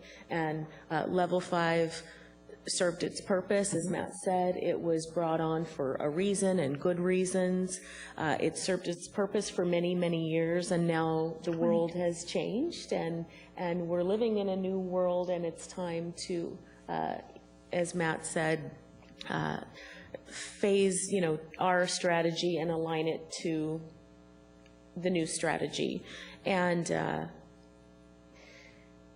it doesn't mean that, like I said, they didn't serve their purpose, or they had their time, but it really is time now for us to make this shift. And so that's the recommendation that you're seeing in the policy that we're bringing forward. Matt, there was something else there that I wanted to highlight, and I will come back to it in just a moment as soon as I remember what it was. And in the meantime, we can take any other questions that the board has. Level 5 started with Ron Barnes, so it's almost 20 years since it began. And it's really, and you're right, the purpose was making, at that time, taking what graduation requirements that were in place and beginning to think beyond that. Literally, making them more meaningful. How can you do more things for kids? Janice and I, Lyndall, were highly excited, and Bob Hughes, the fact that seat time and getting rid of seat time with proficiency was a big piece of that. And that was a hurdle that has, to this day, been hard to get beyond. But that was part of the proficiency. If kids know how to do it and can show you how to do it, why not give them credit and let them go on and do something else? But it has, I think, continued over the time to focus graduation requirements from time to time and made adjustments of what does that mean, and it's been re-looked at off and on. It hasn't been stagnant for 20 years. But you're right, it is time for it to move on to something that's similar but different. Jackie, you reminded me of something that the committee said in this last meeting that's important for me to capture for you. I was doing my practice speech with them that I'm doing this evening, and they stopped me. It was actually not quite like this, and they said, wait a minute. Those tools and tasks have value, and we can continue to use them, and we can have kids problem solve. In fact, we're going to continue using those math prompts. We're going to have kids writing. They're going to have to be critical writers. What they said you have to emphasize is they shouldn't be our graduation requirements. They shouldn't be held up so that a student can't graduate if they haven't done those things. We're going to continue to use them, but we want to keep using them in meaningful ways, not as requirements, not as checkoffs, but as effective writing and effective thinking skills. And I think maybe that's part of what you were trying to think of. I think I did remember what I wanted to say, so thank you. But I think part of that issue is they're currently not aligned to the new state standards, so we're not going to continue to teach and assess on the old standards. We need to look at what are the items now in the item bank and things. So not getting away from the concept of asking students to, demonstrate their knowledge, but shifting in the way that we do that. But something else Matt said is important in there that I wanted to highlight. This is not about decreasing rigor. Rigor is increasing. The credit requirements are increasing to 24. Sure. We now have, and have had for many years, students having to pass the state assessments as a graduation requirement. And now those state assessments are aligned to the more rigorous new state standards. And what we're not going to do as we phase to this new system of Smarter Balanced with the state assessments, with interim assessments. We're not going to bring on new graduation requirements as a piece of that. So what you won't see is a year from now us coming to say, here are the new interim assessments that we want to replace the old level 5 assessments as graduation requirements. We believe that these interim assessments should be used for formative purposes to inform instruction. So as we're looking at how are students doing, you know, midway through the year toward progressing toward meeting the standards required for graduation, how do we need to shift our instruction to ensure that students are meeting those higher standards? So that was just the other pieces. In this shift is not about coming back with a new and improved version of level 5 that's an additive graduation requirement now on top of the 24 credit requirement and on top of the new state assessments. So I just wanted to clarify that piece too. The last lesson I would take away from level 5 is if you're going to name an initiative, give it something that's Googleable. I can't, in the entire 7 years I've been on this board, I've been unable to remember what the hell level 5 was, because there were levels 1, 2, 3, and 4 before it at some point, I'm guessing, and it means nothing. So if you can name your initiative something meaningful, I'd very much appreciate that. I don't actually remember a level 1, 2, 3, 4. Did we have them, Janine? Yes, we sure did. Janine's nodding her head. Yeah, we did. If you'd like to know what they stand for, level. That's all right. Don't worry about it. There's not going to be a level 6 as long as I'm around. I'll let you know what they Well, were. that's another change too. You know, originally the level 1, 2, 3, and 4 had to do with grade level bands, right? And level 5 was high school, and there were these that's right. I requirements remember for high that now. school. Oh, yeah. But now, as we talk about level 1, 2, 3, and 4, we're talking about proficiency levels Sure. on the standards. So that's adding, of course, then to the confusion. Out there nowhere. Great. Does anyone have any comments about the policy itself? Tracy did the couple of highlights, but is there any comments that you have about the policy? About the policy itself, no, but about how high school and beyond plan and that component. If you're looking at the implementation of it, and that might be at a later date that we look at that. As I look at that, the PPR and the whole components with those, there's a lot that should involve a lot direct student, parent, teacher activities, and I'm not sure we have that currently built in very well into our system, so I'm wondering if that will be dealt with. Absolutely. I'll just, if I can go ahead and respond to that. As you know, we have a number of committees and task forces underway, and so the High School and Beyond Committee is one that we have underway. It's got parents and students and teachers and counselors and administrators on that committee. They have been all along looking at what are these, you know, new requirements, what does this now mean, and what kind of online system do we need to help manage the pieces and help students select those courses aligned. We'll come back. In fact, there's a meeting later this week as we're looking at previewing the online tool that we'll be adopting to help with this process. And part of that conversation in the committee is sort of who's doing what and what are the responsibilities of the adults in the system to ensure that students are you know, we're really meeting the intent of what the High School and Beyond plan is all about, and it's not just a checklist of things. Which would be great to make sure that we have the families involved with that in some way, because I'm not sure there's ever necessarily a time when all those parties are sitting down together having that conversation. And I know districts that do and have found it very effective. Great. You're going to have that one come up too? So I don't know if I actually TVs? made the recommendation, and I probably need to do that. So. And are we approving this tonight, or is this? Yes, Okay. this is a. This is not one that's read tonight in consent. That is correct, because it's an Okay. administrative policy. Okay. So the recommendation is that the Board of Directors approve IKFR graduation requirements as presented with the modification to add the word may into Page 11, whatever one that was. page 11, section 10. Unusual circumstances may include, so we did make that one modification. Okay, I entertain a motion to approve. So moved. Second? Second. All in favor, please say aye. Aye. Any opposed? Okay. You have new policy. Wonderful. Now we're on Thank to you. end results. Just Diane needs to get all the screens up. No, I'm good, thank you. If the football players didn't take care of all your cookies there. John, Since this is our, we've done primary, we've done intermediate, we've done high school, I think, and based on the time, we can forego some of the introductory slides and get right to the presentation. Is the board okay with that? I'm very fine with that. I thought you might be. I think we're all a little loopy tonight. I'll speak for myself. I kind of stay that way at this time of year, so. You may have more coffee. Siri may get more coffee, too.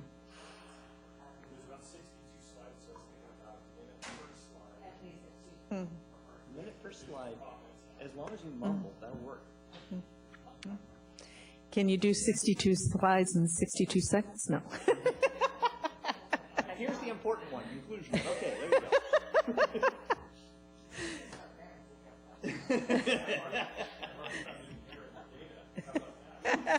Fabulous. I hadn't found it yet. I was concentrating on the slides from SBE, which suck. Wow.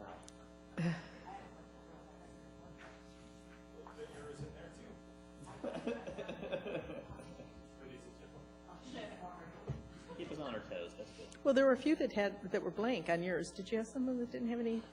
That's on purpose?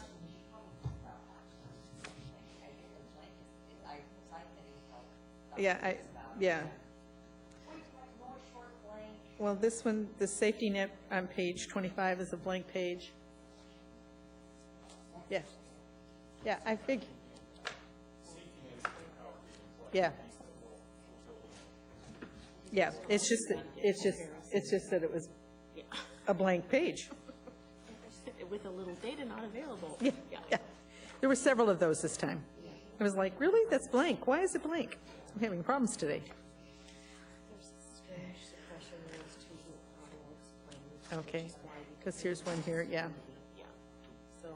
Mostly around safety net, they were. Now, we can go ahead and start. Mark can catch up. Okay. We're going to start. John, you may start. We're going to go ahead and start. And he'll catch up. He'll catch up. Here he is. Great. So this evening we are looking at our high school end result 2-3 monitoring report, knowing that our ER1 has a lot of high school data in it as well that looks at another kind of another lens of high school. So this is really their achievement data. Oh, I love it. Zip, zip, zip. I think just for our community, a reminder that there's a number of places that we access data. As a school board, you have access to our data dashboard. Our community has access to data on OSPI report card, data and reports, and on our district website.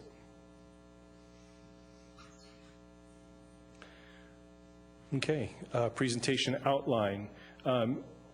We'll follow the same pattern as we have the last two reports, just going through really the data reflection, kind of what are some of the strengths and opportunities. I'm not going to go through all of the strengths and opportunities. You've had a chance to review those in the report, and also they're here in the presentation. Look at our achievement data, just a brief look at student growth percentiles, some progress trends in demographic versus non-demographic information. In looking at some of our data, it's exciting for us that our 9th and 10th grade students receiving credit is actually increasing, and we've actually met our 2018 target at this point, and so it's good for us, and we want to understand what that means and how we achieve that so that we can continue that trend moving forward.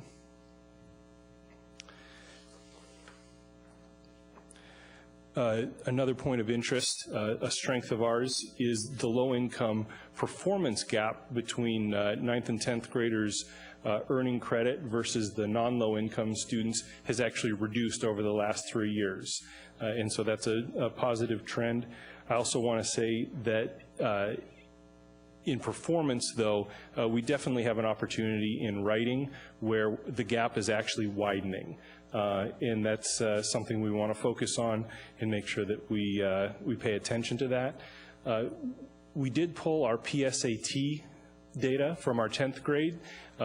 I compiled that. We don't actually get a district report, so I compiled it all and aggregated it, and then took the national averages and looked at that, and our students outperform the 10th grade peers. In looking at ELL, while our ELL 9th grade students actually outperform their typical non-ELL peers in credits, we definitely want to continue to focus on the academic performance of those students, making sure that really across the board that we're providing, taking a look at that program for our ELL students, and when we get into the data a little bit further, you'll see that we have some neighboring districts that are definitely outperforming Lake Washington in this category.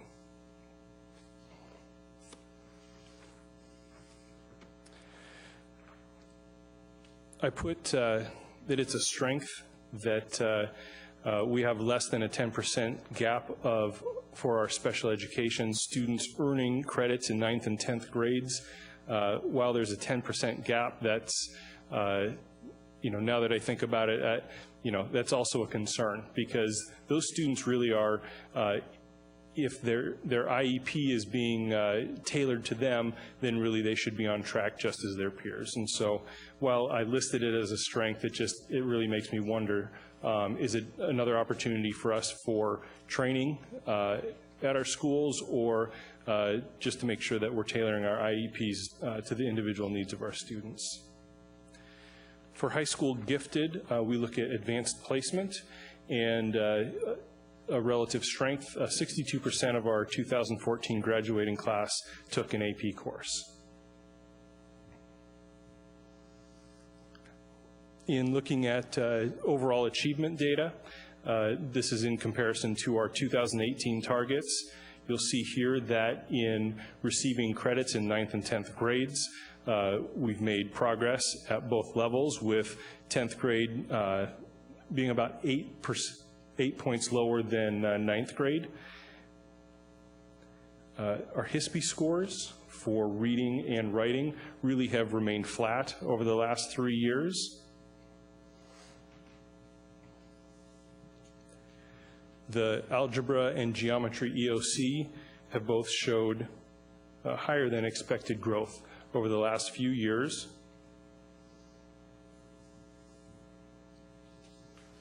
And similarly, the biology EOC, we've seen significant growth. And if I'm remembering correctly, this is the first 3 years of the biology EOC. And anytime we introduce a new assessment, we definitely see growth. So, John, the only, I'm pleased by these trends, but the only thing that immediately jumps to mind for me is, where's our referent? So when you throw together the district, I would always be useful for me to be able to see what's the state doing. Because if the state has magically gone up by 5 points too, then I'm much less impressed with our progress. Because it's a really big number and it doesn't change very fast. Anyway, but overall, I suspect that these are as impressive as they look. And so then we go into just comparing the 2014 results for state performance versus Lake Washington. At this point, we don't have credit data at the state level, and so we're just looking at our academic performance data, and you'll see in all areas we outperform state averages. Even though that says literacy at the top, that actually is biology. That wasn't the error I was talking about either.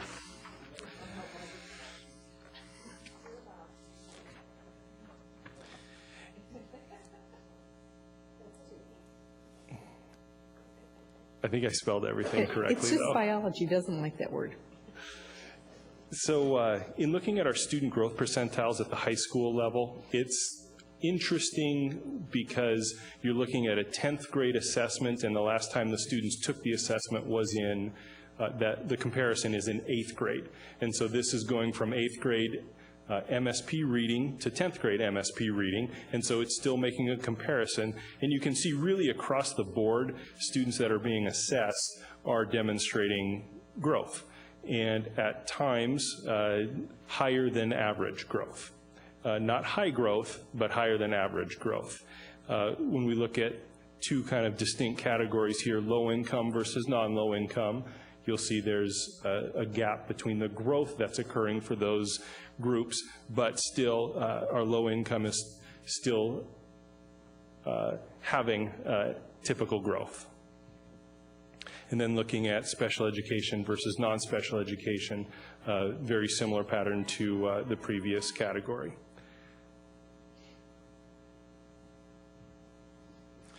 Just as a note, our algebra EOC, any student that took the algebra EOC, they demonstrated a student growth percentile of 50. And so that would be taking their last mathematics state assessment and showing growth. And students that took the geometry EOC, their median student growth percentile was 60.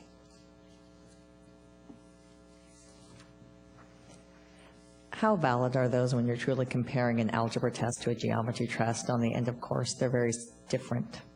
And so that student growth, it does not seem valid to me to even make a comparison. And so it's not making a comparison between your achievement on those tests. It's how much growth did you make in comparison to your peers. Right, I get that, but I might be very good in algebra and not in geometry. It's an apple and orange. When you're doing it from math to math to math, it made sense. This one, I don't buy it. And I believe that's why they don't report it out broadly. So, and I'll quickly go through these. You'll see that for the most part, our trend over the last 5 years is very similar to our neighboring districts. There's some data that's not available to us. It's been withheld at the state level, and they believe that for scores that are over 95%, there's times where you can actually identify an individual student if you take that score and then you break it all down and you start taking demographic data, and they think there's potential you could figure out an individual student score, and so they withhold that data. And so that's why there's some data that's not available here. It was recommended that that is just noted in the report so that it isn't just blank data or whatnot. Right, I would actually even though put greater than 95% with a line for North Shore going through there so that you have it, because we know it's greater than, so. Okay, I will consult my Excel guru for how to do a greater than. Or just a 95% even, because we know nobody else is going to go, or make it 96, so it's one higher. But that way it's there and you don't assume it's missing. Great. Writing, you'll see a similar trend across the board. Algebra EOC, while we've demonstrated growth over the last 5 years, you'll see it's, I would say it's similar to our neighboring districts. In geometry, with the exception of a little outlier in Bellevue, that was 1 year, very similar trends there. So really quick, this is where having the state could be very helpful down below. And John, for these tests on writing, you had 5 years of data, algebra 4, on biology you're going to have 3. Is that just because that's the year that they brought on the tests? Correct. Yeah, that's what I thought. And you'll see similar in biology, but what's interesting is Issaquah, they've had a flat trend over 3 years, where both Lake Washington and Bellevue actually have had growth over the last 3 years.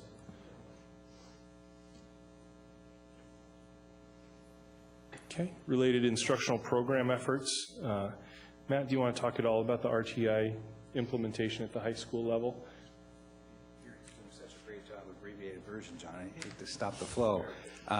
The response to intervention is one of our intervention strategies that is really K-12, and I want to emphasize that it's not just limited to elementary schools. So we have high school staff that are also working with data teamwork and learning how do we use the results of data for interventions. That's the one I think I'll highlight on this one. You'll see here that 504 isn't listed as one of the areas to present this evening, and for whatever reason that data was not available even at the district level, and so I'll have to dig in to figure out why that was. I'm puzzled as to why it wasn't available when it was available at all other levels.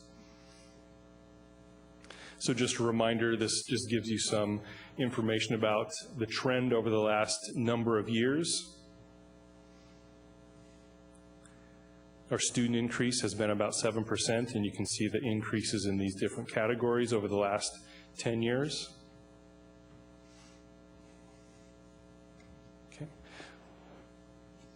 And how I structured this was I provided the demographic versus non-demographic performance, and then I put the progress chart right afterwards, just for point of reference. You'll see here, this is one of the areas where I would say across the board, our demographic versus non-demographic success there's a much lower gap for credits versus the academic achievement areas. I think a positive here is the gap in credits over the last 3 years has actually started to reduce. Again, I think we want to understand why the big increase this year in credits and understand that and continue that. So we haven't had the opportunity to look into that at this point in time. Because the other question we need to look at is it a data artifact of some kind? Did we get better at reporting it? So I would check that as well. Mm-hmm. Absolutely.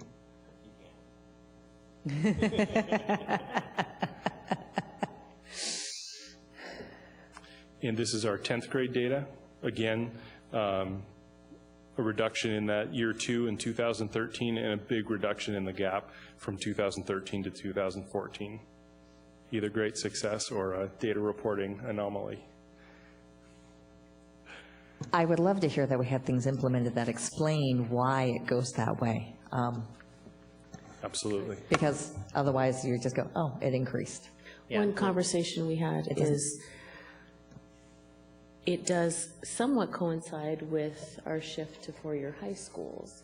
And with ninth graders at the high school beginning in 2012, one of the reasons we wanted to make that shift academically was structurally. Exactly. And there's you a know little what more I'm saying. And focus so on that's it. an interesting piece for us. Now those ninth graders are in high school, and so that's a potential, maybe not causal, but.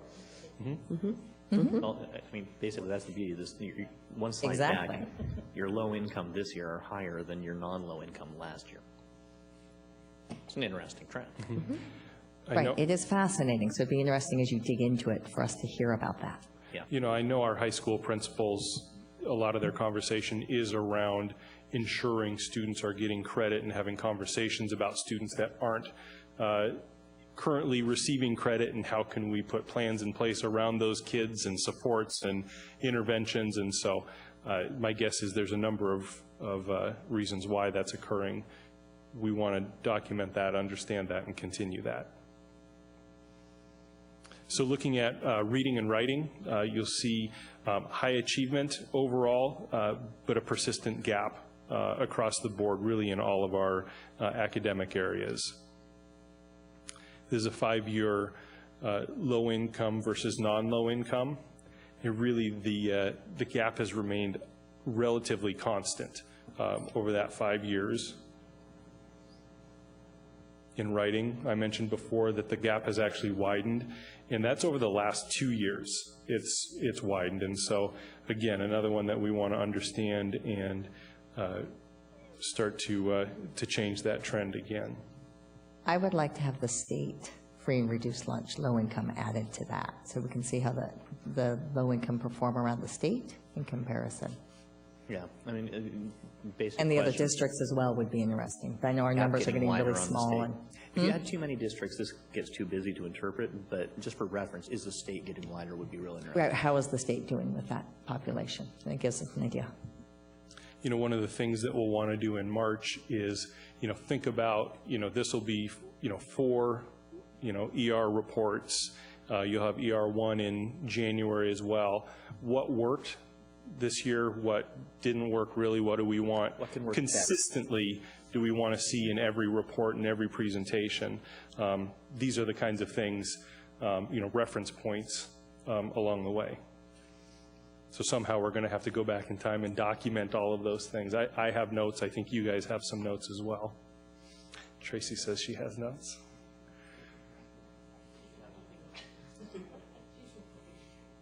Okay, in our math areas, algebra and geometry.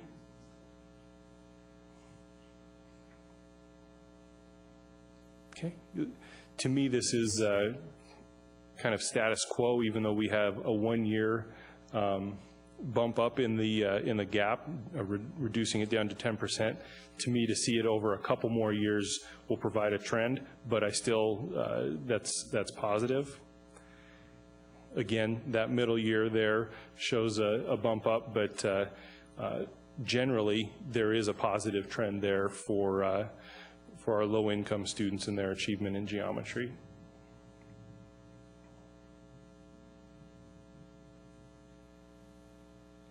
In biology, that's an interesting one. You know, starting off in 2012 with a 34% gap, reducing it each the last 2 years down to a 19% gap.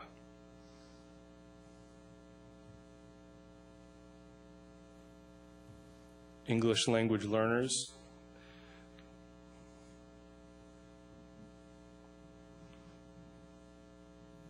We didn't have data for geometry because there weren't enough students that actually took the geometry EOC.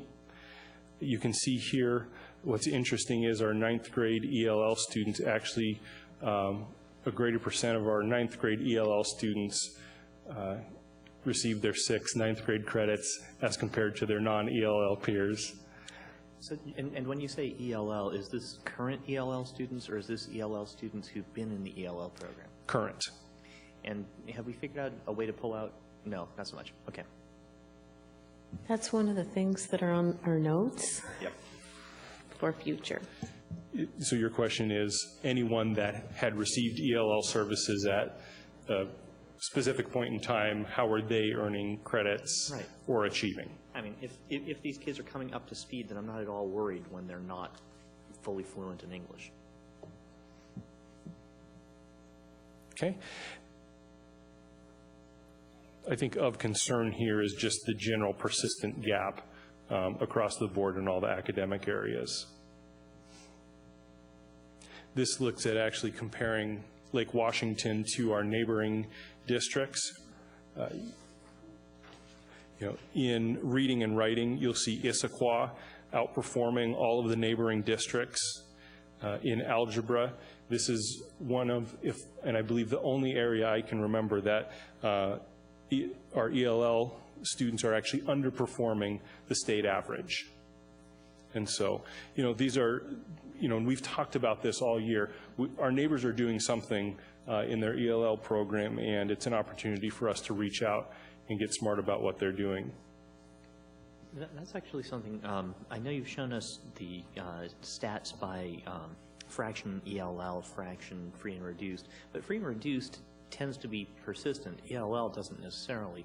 So I don't know how many of our 10th graders are ELL. It's entirely possible that you're dealing with a sample of 10 kids. Yes, our ELL population at the high school level is much lower than at the elementary level. Okay.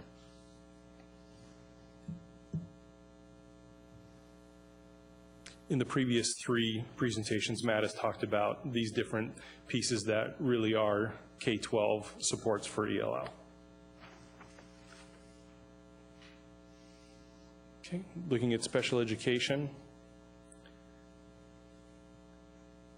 Again, I want to point out that there is an 8% and 7% gap for 9th and 10th grade credits. The highest achieving area here is in reading, the lowest gap in biology. And that's for students that take the exam according to their IEPs. We've talked a couple of times about the different ways to disaggregate this specific data so that it can provide more meaning and benefit. And we'll talk about it in March, but also we're looking into that right now as well, so how we can put a system around that so we can easily do that. I talked about the curriculum adoption cycle. The only difference between this set and the middle school is that first reading curriculum, they adopted the EDGE curriculum for the high school level.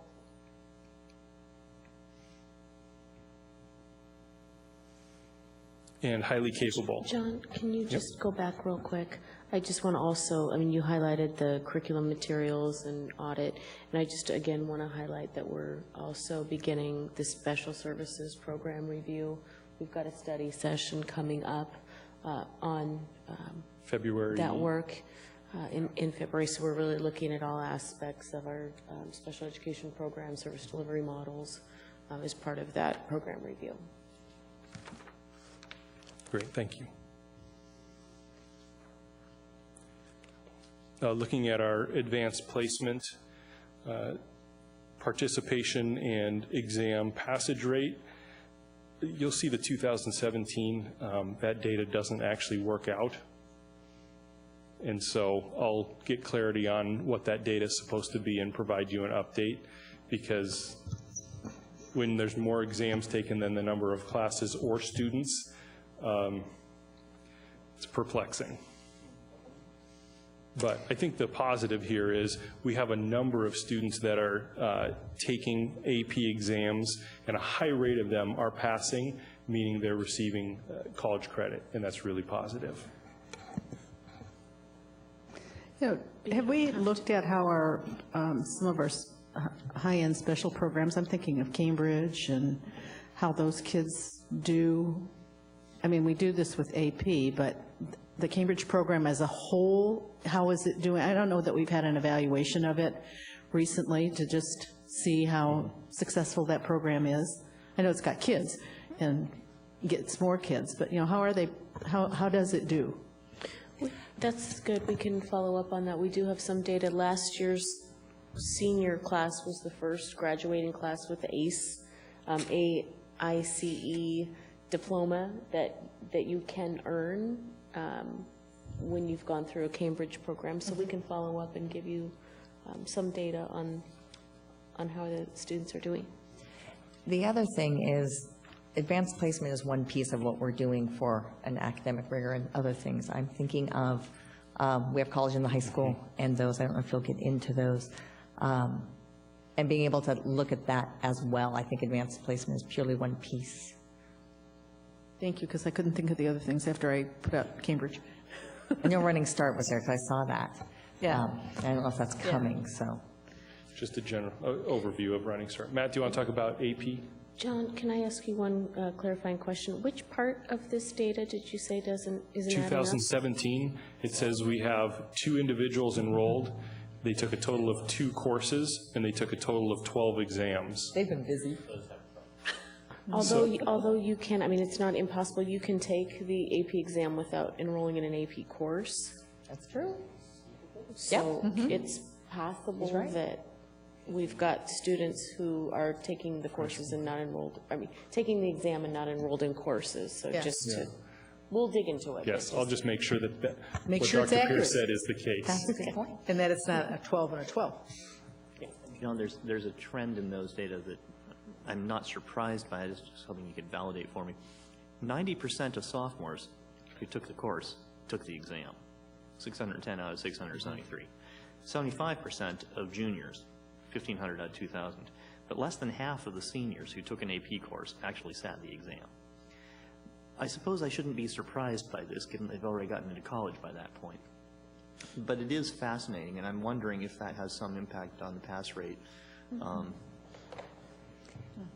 I don't think it's because they are going to, I think different kids are taking those courses, and they might choose that they don't want to take the AP test at the end. But their decision is just not to, because you don't have to.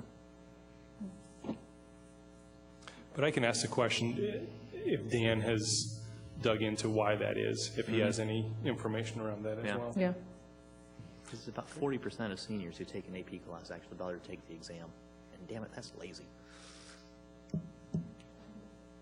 3 things I want to highlight on this slide are actually not spoken to, but I want to draw them out. The first one has to do with equity of access. And so every school now, we have some common core AP courses that are common that Dan has worked on with the high school principals.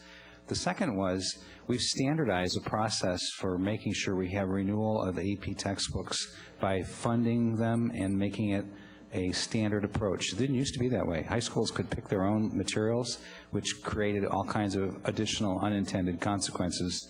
And then finally, to be named on the 5th annual AP honor roll is quite an honor for us for increasing both access to AP as well as maintaining that high percentage of students earning 3 or greater. So I think we deserve to kind of feel pretty proud about that.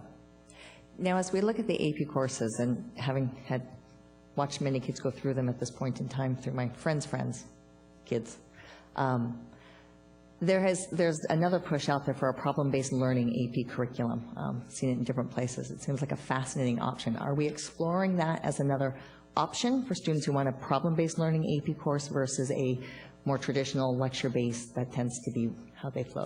I think the best thing for me is to follow up on that and actually look into what we're doing around that, Siri.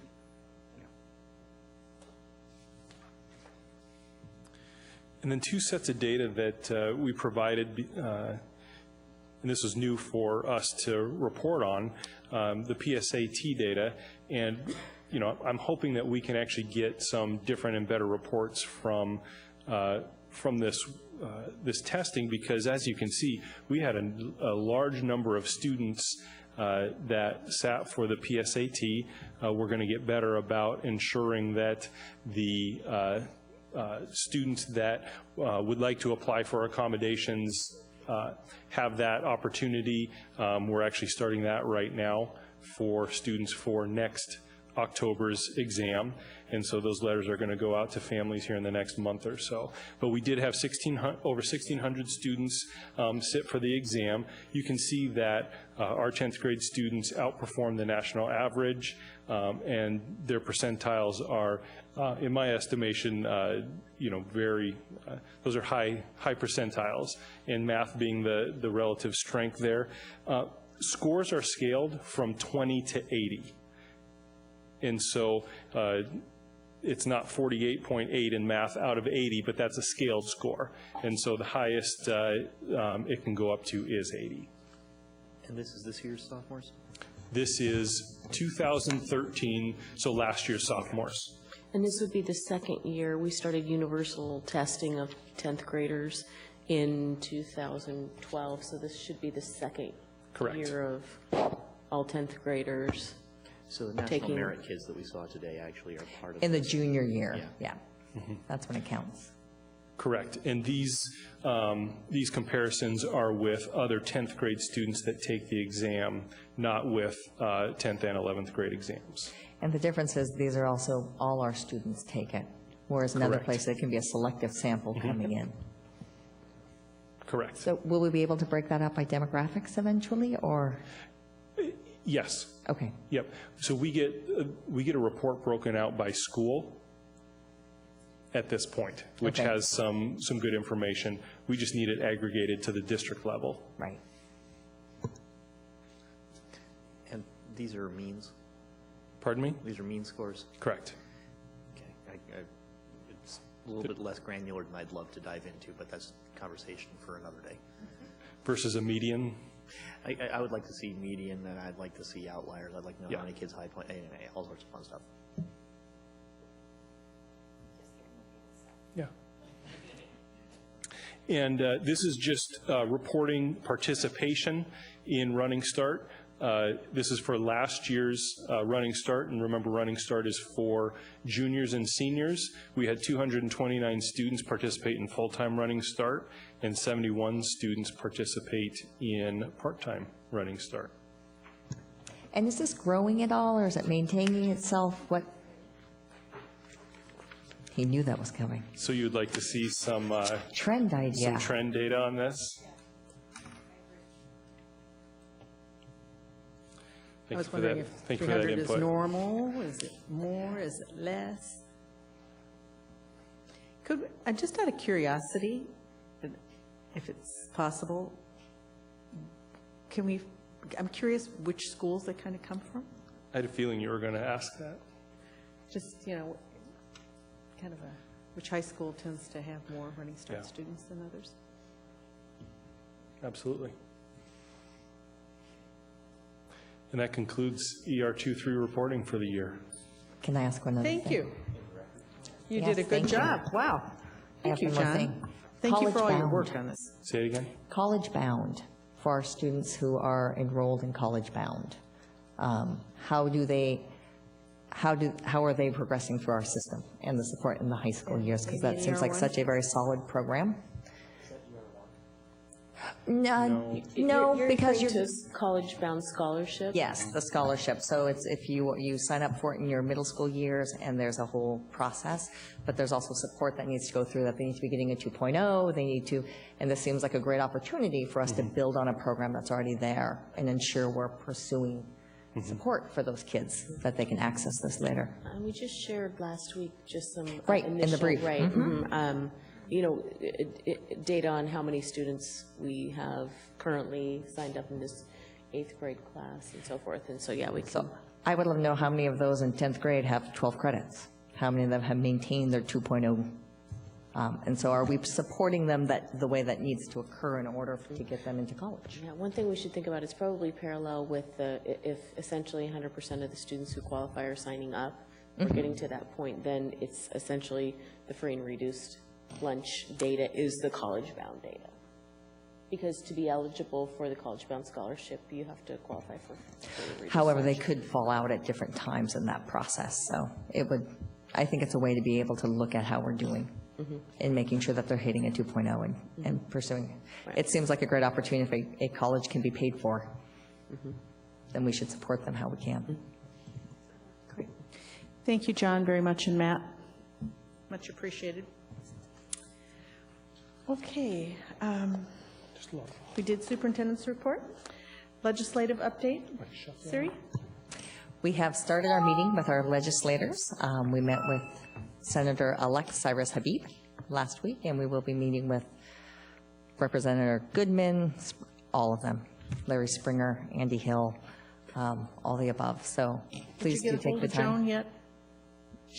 I saw on her Facebook page, she's down in Olympia being initiated trainings, but she could answer her. Yes, she hasn't responded back to Diane to get scheduled. Oh, Joan okay. McBride. It's like Joan McBride, who is our new representative. Yes. And so we've had the I opportunity almost to posted on present her our Facebook page. to present our legislative agenda, and we'll be working, there'll be a lot going on with funding will be a big issue within the legislature this year. How McCleary will be dealt with will be the other one. Levy swap and how funds are dealt with is going to be there. There's a variety of those on the table that are being discussed. So that's where we're at. So if you can attend one, it's worth it. So they're all scheduled, I think, for next week. And I sent the ones to Diane that I can be at. I can't be at them all, but I can be at most of them. Yes, yeah, all but one. That's so great. far. Yeah, that's my plan. So it's well worth it, and then we'll have a day in Olympia, too, where we can go and talk to them. Okay. All right. That's our ledge update. Any board follow-up or future agenda items that board members would like? Well, this evening has convinced me that perhaps we need a minor revision to our website on how to speak to the board. Kind of look, re-clarify. You get 3 minutes, period. It's not because we hate you. It's because we have business we need to get to. And if you have more than 3 minutes, email it to us before the meeting, or at worst, after the meeting. Or bring it with you. You will read more. Bring it with you, drop it off with us. But it's not that you only have 3 minutes. You have only 3 minutes right now. And frankly, I think we need to actually sort of have a checklist. Have you spoken to your school administrator? Have you spoken to the district administrator? Now you're ready to speak to the board, so that people understand when it, because I feel for parents when they're very frustrated. God knows, first time I showed up here, I was pissed off. You guys were idiots. And, well, actually, most of you weren't here yet. But the emotion part... That means it was just me that was the idiot. Just thought you'd like to know that. Yeah, actually, I didn't realize that when I said it, but now I'm seeing the perspective. But you know what I mean. And but that's the whole thing. You just to help things people. Personal. And really, honestly, it's when you get to it, you've got 3 minutes. Here's what you need to do. State the problem and tell us your preferred solution. We're not really that good as therapists. We're really not. We're going to stare at you and pretend that we care a lot, but unless you give us something we can do, we aren't going to be very satisfying to you. And anyway, I really think we need to put something better on the website so people know what to expect. Because by the time they get here, they're frustrated as all hell. If they know what to expect, it'll help them hear what we need to hear from them. Well, it doesn't help when you read that it's 3 minutes and you decide that you're not going I understand that. follow that rules either. There's going to be people who refuse to see that.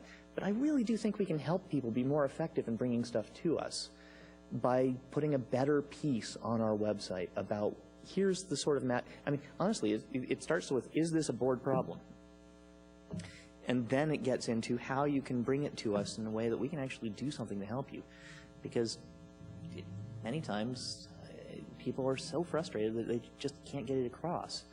And if they could send it to us by email, that at least gets the emotion out of the way. And it would help me. Does anybody else, I mean, am I smoking dope here, or anybody else think this might be a good idea? Never going to get emotion out of it. Yeah. When it's an emotional issue. It's always no matter how often they write it down, whether it's written down before, after, during, presented on a stone tablets, whatever. I'm not saying people can be dispassionate. I'm really just saying that it helps me hear what they actually want if I can also have it. No, I understand that. I just don't think that you're going to remove the emotion, period. Yeah, okay, And, I'll grant that. And I also think that no matter how much you talk about 3 minutes, when it's such an emotionally pitched issue, regardless if it's on the website in 24-point red, it's not going to really matter. It does to me, though, when someone says to you, I read it and it said 3 minutes, but I chose to do 5. I'm sorry. I understand that. I mean, I'm not saying it's right. It's different when you come to me and say, gee, I didn't know that. But to deliberately say I'm going to defy it is an issue right I then. think our key is we provide the opportunity. Our role is to listen and hear from the community, and this is their opportunity to do so. So I don't have a problem. Yeah. I think And we're giving not here ideas to solve their problem either. I mean, always. And we are here for them to share their concerns. I think suggesting that they bring that they could email as well as speak, that is very helpful for the board in many ways, because we can hear a lot of things and it's easier to have something to look at. So I think those are things we can put as suggestions on the website.